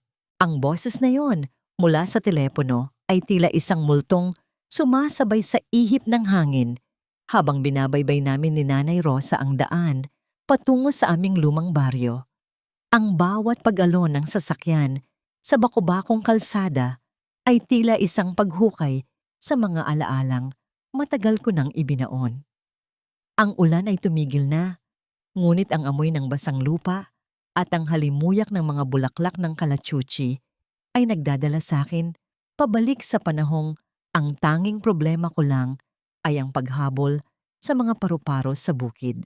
Nakatitig ako sa labas, pinapanood ang mga puno ng kawayan na tila yumuyukod sa aming pagdaan. Sa aking kandungan, mahigpit kong hawak ang kalawanging susi na ibinigay ni Nanay Rosa. Ang susing ito Ang misteryosong tawag at ang pusong puno ng mga sugat, ito na lamang ang natitira sa akin. Anak, sigurado ka ba rito? Mahinang tanong ni Nanay Rosa. Ang kanyang mga mata ay puno ng kaba. Tila ba ang bawat paglapit namin sa lumang simbahan ay paglapit din sa isang panganib na hindi ko pa kayang harapin. Masyadong madilim ang nakaraan, Isabel. Baka ang matagpuan mo ay hindi katarungan kundi mas malalim pang sakit. Nay, ang sakit ay narito na. Itinuro ko ang aking dibdib. Ang kailangan ko na lang ay ang katotohanan para malaman ko kung paano ito bubuuin muli. Huminto ang sasakyan sa harap ng lumang simbahan ng San Sebastian. Ang mga pader nito, nagawa sa mga batong adobe at luma ng korales, ay nababalutan ng lumot. Mga berdeng marka ng panahon na tila sumasakal sa kasaysayan ng lugar. Ang kampanaryo ay nakatayo pa rin ng matatag, tila isang bantay na walang kinikilingan. Pagbaba ko, ang tunog ng aking mga hakbang sa mga tuyong dahon ay tila mga bulong na nag-aanyaya sa akin na pumasok. Ang malaking pintuang gawa sa nara ay dahan-dahang bumukas, lumilikha ng isang mahabang ungol na umalingaw sa loob ng tahimik na dambana. Ang amoy ng insenso at lumang kandila ay sumalubong sa akin, nagpaparamdam ng isang uri ng kabanalan na matagal ko nang hindi nararanasan sa mundong puno ng mga pekeng numero. Naglakad ako patungo sa harapan, sa gitna ng mga hanay ng mga upuang kahoy. Naalala ko ang aking ama. Dito kami laging nauupo tuwing linggo. Naalala ko ang kanyang malalaking kamay na humahawak sa aking maliit na palad habang nakikinig sa sermon. Ang kanyang mga mata ay laging nakapako sa imahe ng patron, tila humihingi ng gabay para sa aming pamilya. Sabi ng boses, may itinago ang tatay mo sa ilalim ng dambana. Bulong ni Nanay Rosa habang sumusunod sa akin. Ang kanyang boses ay nanginginig, tila ba natatakot na mabulabog ang mga kaluluwang nananahan sa loob. Dahan-dahan akong lumapit sa gilid ng altar. Doon, sa ilalim ng isang inukit na anghel, ay may isang maliit na bahagi ng semento na tila mas bago kaysa sa iba. Lumuhod ako, hindi para magdasal, kundi para hanapin ang huling testamento ng aking ama. Gamit ang isang maliit na pait na dala ko, dahan-dahan kong tinungkab ang bato. Ang bawat pagkaskas ng bakal sa semento ay tila isang tibok ng puso na bumibilis. At doon, sa loob ng isang maliit na metal na kahon, ay nakita ko ang isang balumbon ng mga papel na balot sa plastik. Nanginginig ang aking mga daliri habang binubuksan ng kahon. Ang bawat hibla ng papel ay tila ginto sa aking paningin. Ngunit nang mabasa ko ang unang pahina, ang aking mundo ay tila muling huminto sa pag-inog. Hindi lamang ito titulo ng lupa. Ito ay isang kontrata ng pagsasali ng lahat ng ari-arian ng mga marko sa aking pangalan bago pa man ako ipinanganak. Isang utang na loob na kailanman ay hindi nila binayaran. Ang lolo ni Marco ay naging tauhan lamang ng lolo ko at ang lahat ng yaman nila ay ninakaw lamang sa pamamagitan ng isang madugong pagtataksil. Ngunit ang pinakamasakit na bahagi ay ang isang sulat na nakalakip sa mga dokumento. Isang sulat na may pirma ni Donna Aurora, 15 taon na ang nakalilipas. Tanggapin mo ang perang ito, Rosa. Siguraduhin mong mawawala ang preno ng sasakyan. Kapag wala na sila, sa'yo ang kalahati ng insurance at sa amin ang bata. Naramdaman ko ang paglamig ng aking buong katawan. Dahan-dahan akong lumingon kay Nanay Rosa na ngayon ay nakatayo sa likuran ko.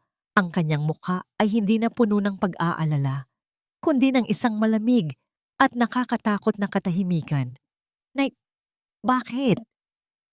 Ang boses ko ay halos hindi lumabas. Ang mga papel sa aking kamay ay tila naging mga nagbabagang uling. Isang mapait na ngiti ang sumilay sa mga labi ni Nanay Rosa. Ang kanyang mga mata ay tila nagbago ng kulay, naging matigas at walang emosyon. Dahil ang kahirapan, Isabel, ay mas masakit kaysa sa anumang konsensya. Pero nagkamali ako. Dahil sa huli, minahal nga kita gaya ng tunay na anak. Ngunit ang utang ay kailangang bayaran.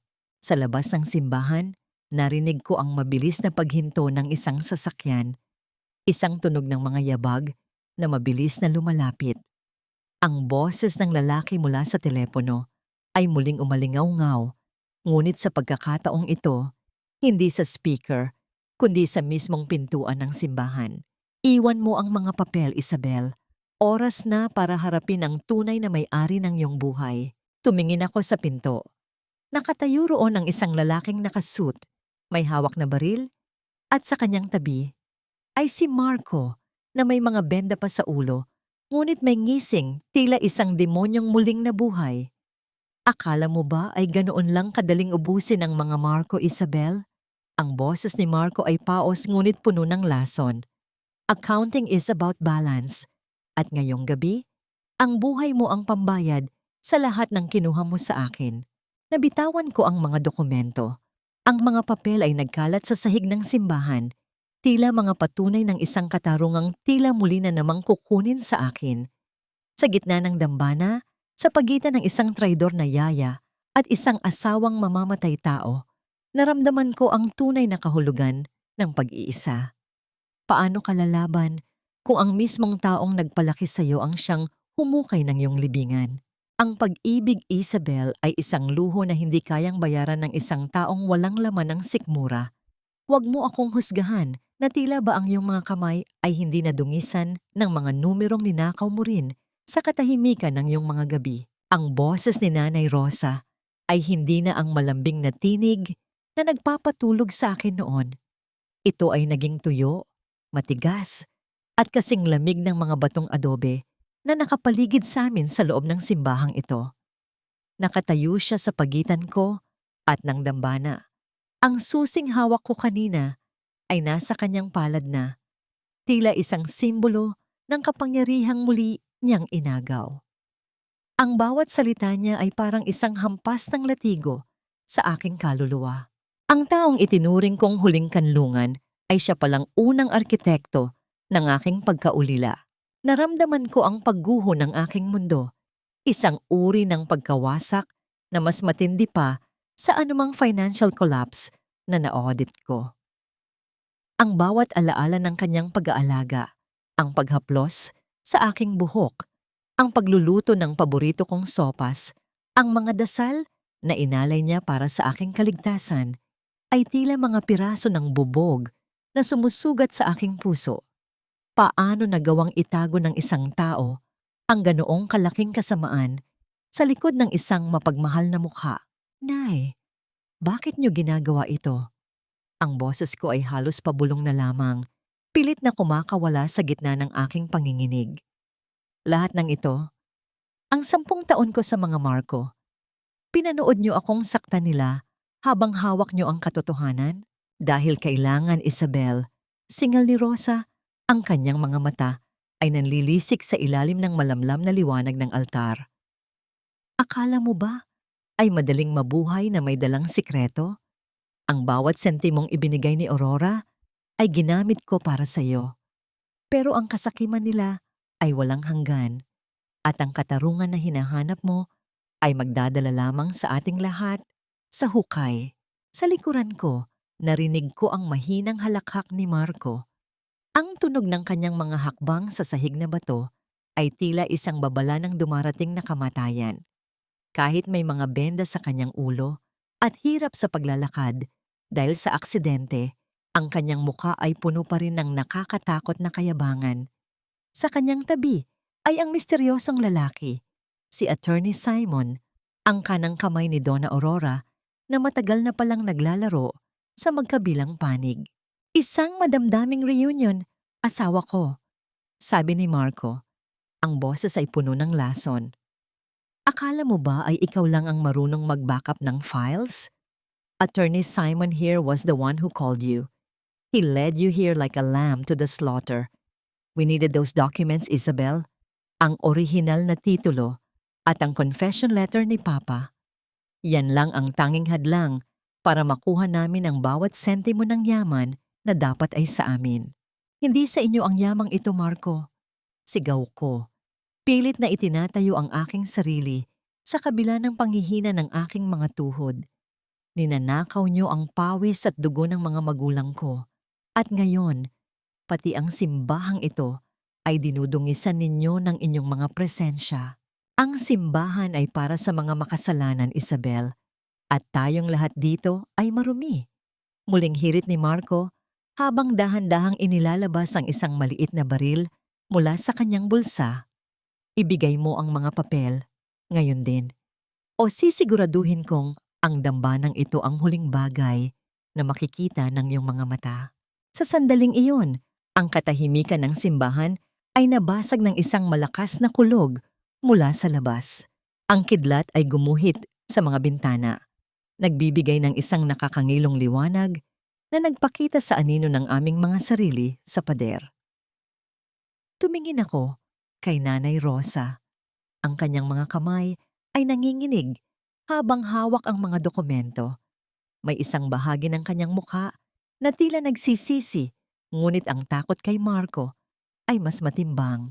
Rosa, ibigay mo sa akin yan, utos ni Marco. Ang kanyang mga mata ay nakapako sa mga papel. At marahil, hahayaan kitang mabuhay ng payapa sa probinsya gamit ang huling bayad ni Mama. Naramdaman ko ang mabilis na pag-iisip ng aking utak. Bilang isang accountant, lagi akong may kalkulasyon.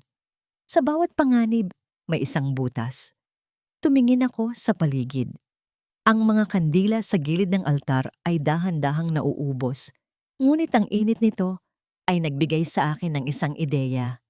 Ang dambanang ito ay puno ng mga lumang tela at tuyong kahoy.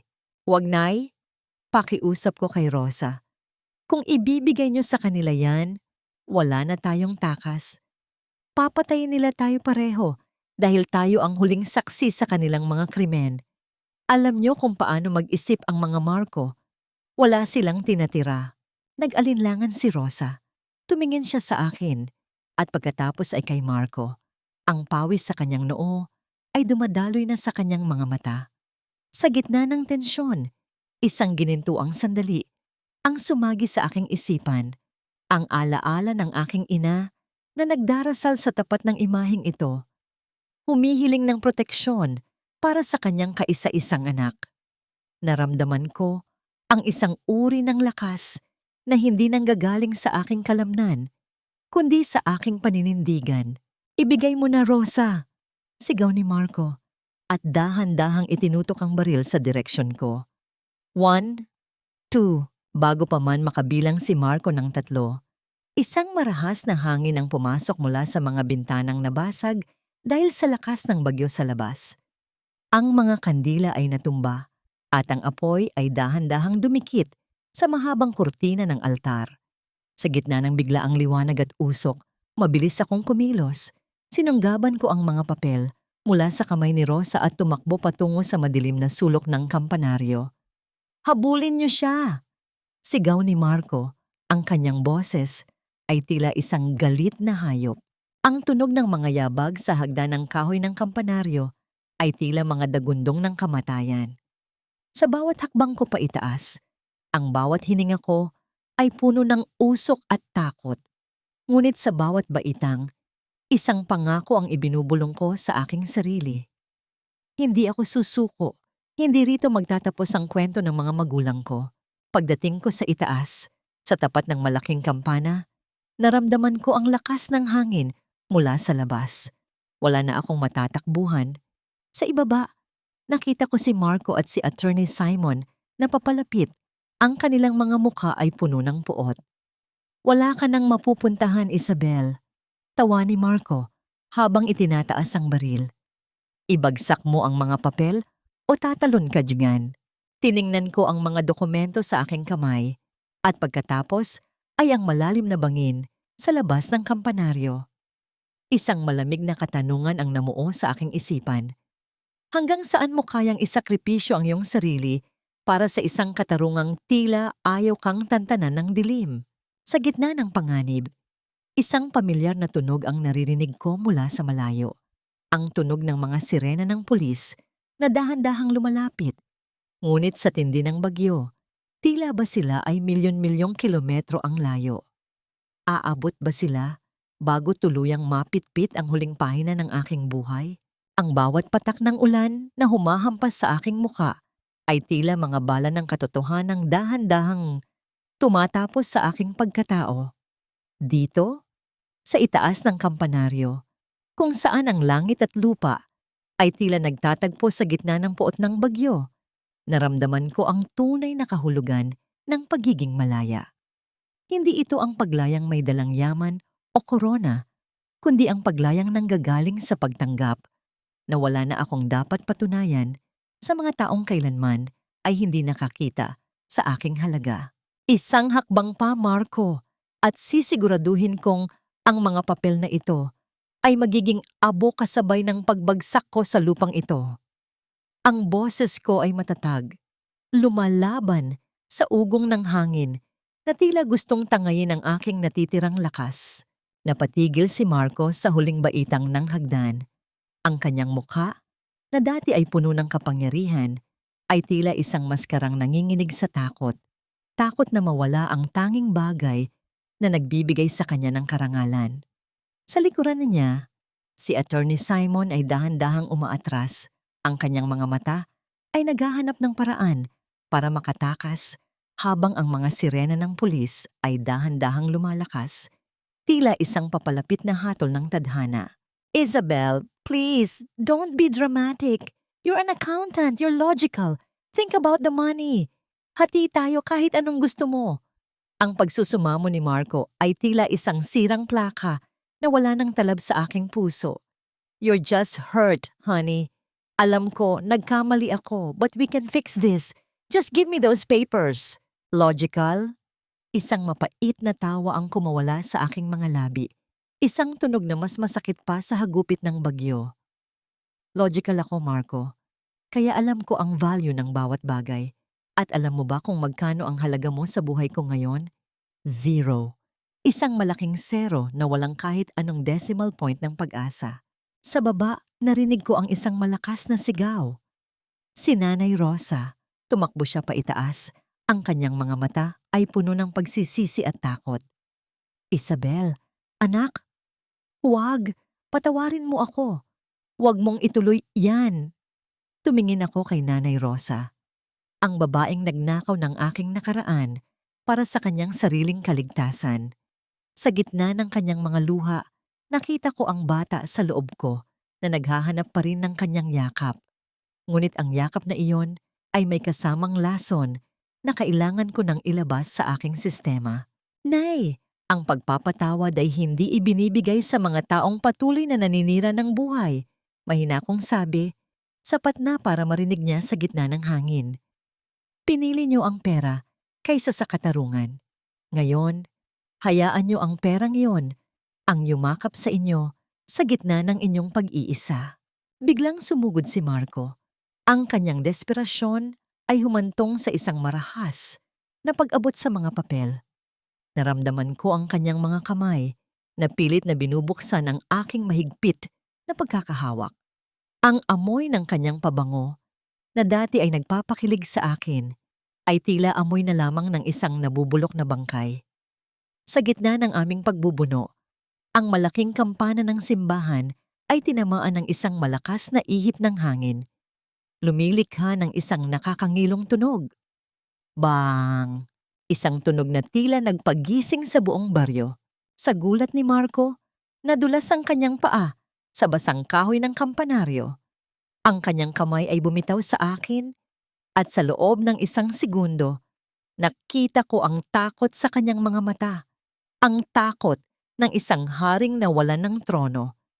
Hindi siya nahulog sa bangin, kundi bumagsak siya sa matitigas na baitang ng hagdan. Ang kanyang katawan ay gumulong pababa hanggang sa huminto siya sa paanan ng mga pulis na kapapasok pa lamang. Naiwan akong nakatayo sa gilid, hawak ang mga dokumento na basang-basa na ng ulan. Ang aking mga kamay ay nanginginig, ngunit ang aking puso ay nagsimula ng kumalma. Ang bawat pahina ng kasinungalingan ay dahan-dahan kong binitiwan. Pinanood ko ang mga papel habang tinatangay sila ng hangin. Nagkakawatak-watak sa gitna ng kadiliman. Hindi ko na kailangan ng mga pisikal na ebidensyang yon. Ang digital backup na ipinadala ko sa bawat news outlet at legal department sa bansa ay sapat na para ibaon sila sa limot. Pagbaba ko sa kampanaryo, sinalubong ako ni Attorney Valderrama. Ang kanyang mukha ay puno ng respeto. Sa likod niya, nakita ko si Donna Aurora, na ngayon ay nakaposas na rin. Ang kanyang mga mata ay puno ng puot habang nakatingin sa kanyang anak na duguan sa sahig. Ang pamilya Marco, ang vanguards ng alta sosyedad ay naging mga kriminal sa harap ng mismong mga taong kanilang minaliit. Lumapit ako kay Nanay Rosa na nakaupo sa isang sulok, umiiyak. Hindi ko siya hinawakan, nanatili akong nakatayo. Tinitingnan ng babaeng naging mundo ko. Ang katarungan, Nay, ay hindi laging masaya. Minsan, ito ay masakit dahil kailangan mong iwanan ang mga taong akala mo ay bahagi ng iyong kaluluwa. Mahinang sabi ko, aalis na ako at sa pagkakataong ito, wala na akong utang na loob na babayaran. Naglakad ako palabas ng simbahan. Ang ulan ay dahan-dahan nang tumitigil at sa abot tanaw, ang unang sinag ng araw ay nagsisimulang sumilip sa likod ng mga itim na ulap. Ang amoy ng basang lupa ay tila isang bagong simula. Sumakay ako sa sasakyan, hindi para bumalik sa mansyon, kundi para hanapin ang aking sariling tahanan. Isang tahanang binuo, hindi ng mga numero, kundi ng kapayapaan. Naramdaman ko ang unang patak ng luha ng tunay na kaligayahan. Malaya na ako. Malaya na si Isabel. Ang katahimikan sa loob ng silid ng korte ay tila isang malalim na buntong hininga matapos ang isang mahabang sigwa. Sa harap ng hukom, nakita ko ang huling pagbagsak ng imperyong binuo sa kasinungalingan. Si Marco, na nakaupo sa silya ng nasasakdal, ay wala na ang kinang ng isang matagumpay na negosyante. Ang kanyang mga balikat ay nakayukod, ang kanyang mga mata ay nakatitig sa sahig. Tila binibilang ang bawat segundo ng kalayaang dahan-dahang nawawala sa kanya. Sa tabi niya, si Donna Aurora ay nananatiling matigas, ngunit ang panginginig ng kanyang mga daliri habang hawak ang isang rosaryong hindi naman niya isinasa puso ay nagpapakita ng kanyang tunay na takot. Nang basahin ang hatol, 12 taon para sa estafa, falsification of documents, at ang muling pagbubukas ng kaso ng pagpatay sa aking mga magulang, naramdaman ko ang isang kakaibang pakiramdam. Hindi ito ang nag-aalab na kagalakan ng paghihiganti.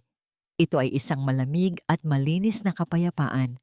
Para itong isang malaking libro ng accountancy na sa wakas ay nagbalanse na ang debit at credit. Ang bawat luha ko ay may katapat na katarungan. Ang bawat sugat ay may katapat na paghilom. Isabel, ang boses ni Attorney Valderrama ay mahina habang lumalabas kami ng korte. Ang lahat ng ari-arian ng mga Marco na napatunayang kinuha sa pamilya mo ay naibalik na sa ilalim ng iyong pangalan. Ang mansyon, ang mga lupain sa probinsya, at ang kumpanya, lahat ito ay sayo na. Tumingin ako sa malawak na kalangitan sa labas ng gusali. Ang araw ay nagniningning ng husto, tila binabasbasan ng aking bagong simula. Hindi ko kailangan ng mansyong yon, attorney. Ibenta mo ang gusali at ang mansyon. Ang perang makukuha, gamitin mo para itayo ang Isabel Sanctuary.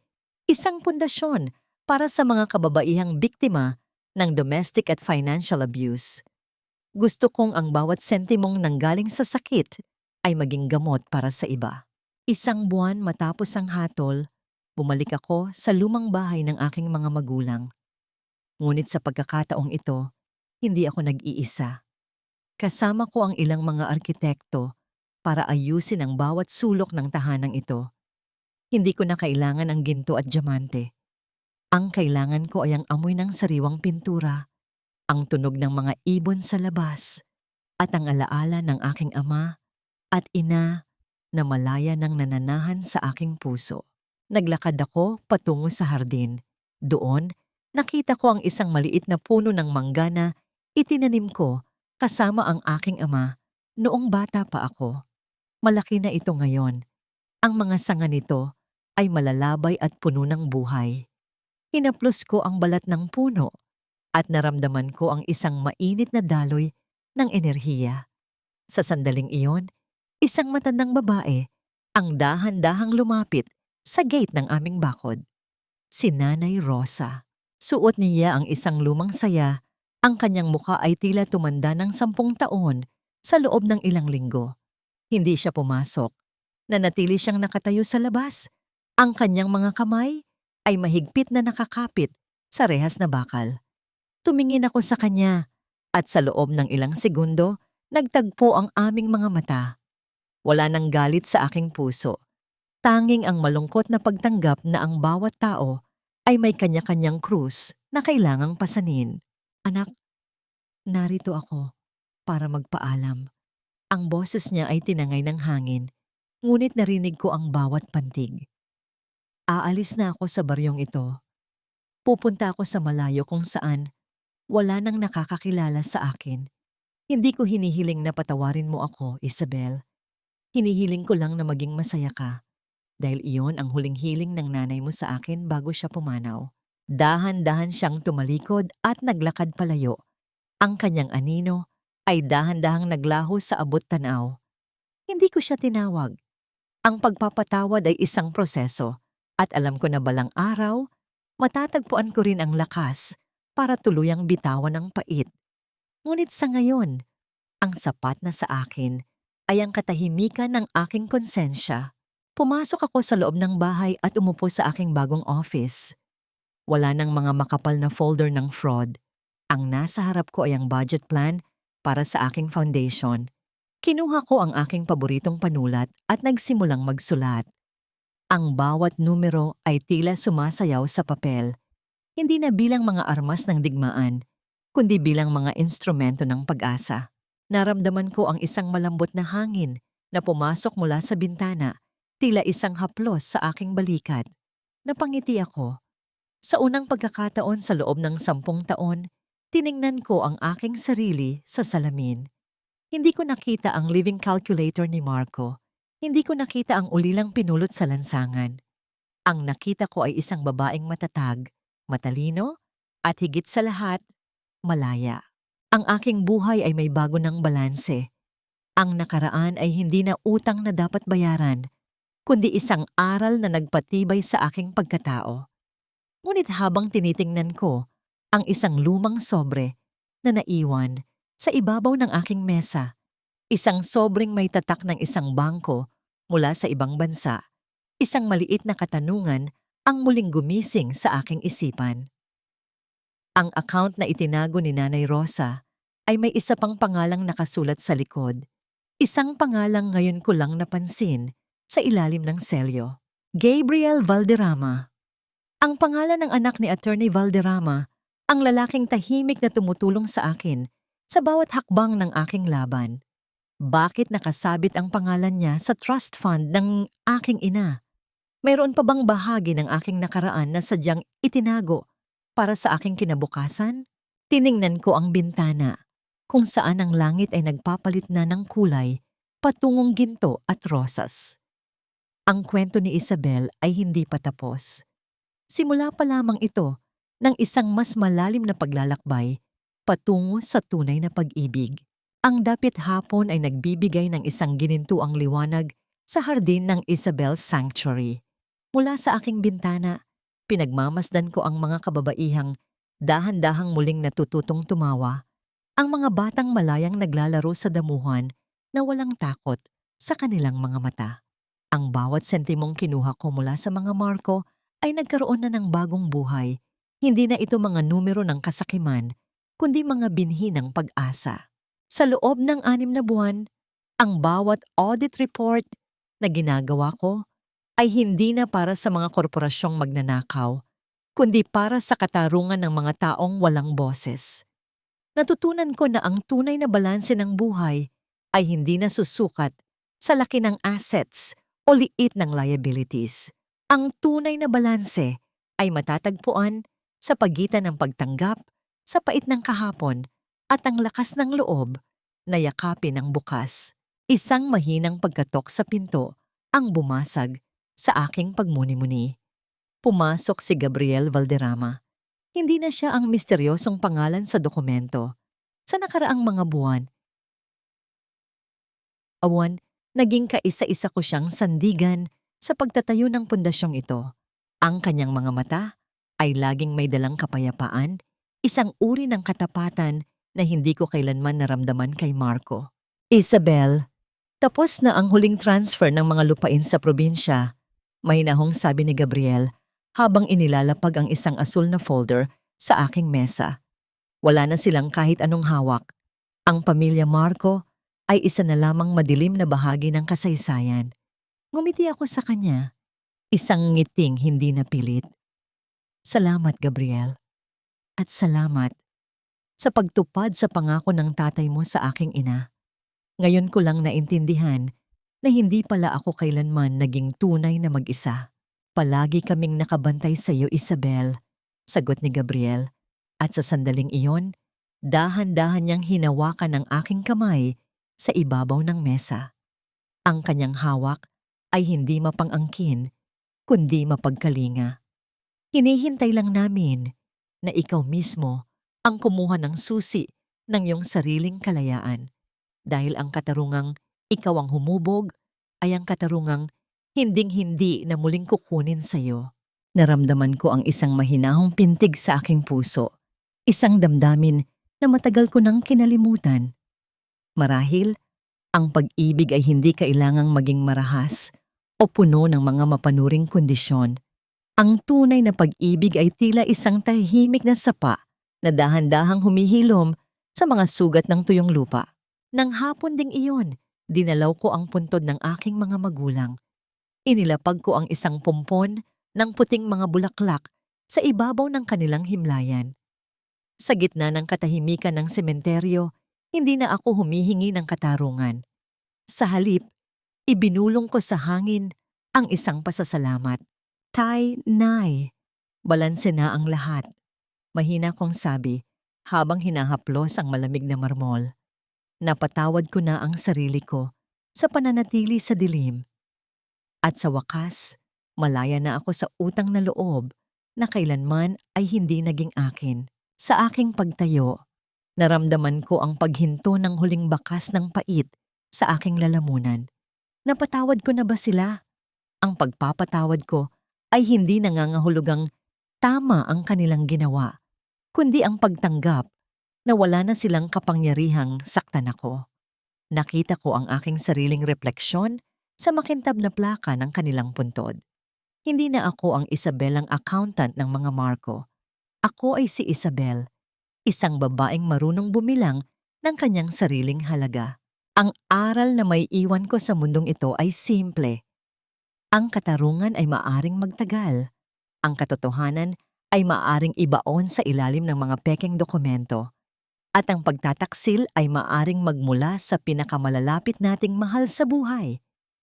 Ngunit hanggat marunong kang tumayo sa sarili mong mga paa, hanggat hawak mo ang katotohanan sa iyong mga kamay, ang bawat bilang ng iyong buhay ay laging magtatapos sa isang positibong balanse. Naglakad ako palayo sa sementeryo, kasabay ng pagsikat ng mga unang bituin sa langit. Ang hangin ay amoy kalayaan. Ang bawat hakbang ko ay puno ng katiyakan. Ang kwento ng aking paghihiganti ay tapos na. At ang kabanata ng aking tunay na kaligayahan ay nagsisimula na. Isang bukas na walang hanggan, puno ng liwanag, at higit sa lahat, puno ng pag-ibig na walang anumang depekto. Ang balanse ng aking puso ay sa wakas, perpekto na.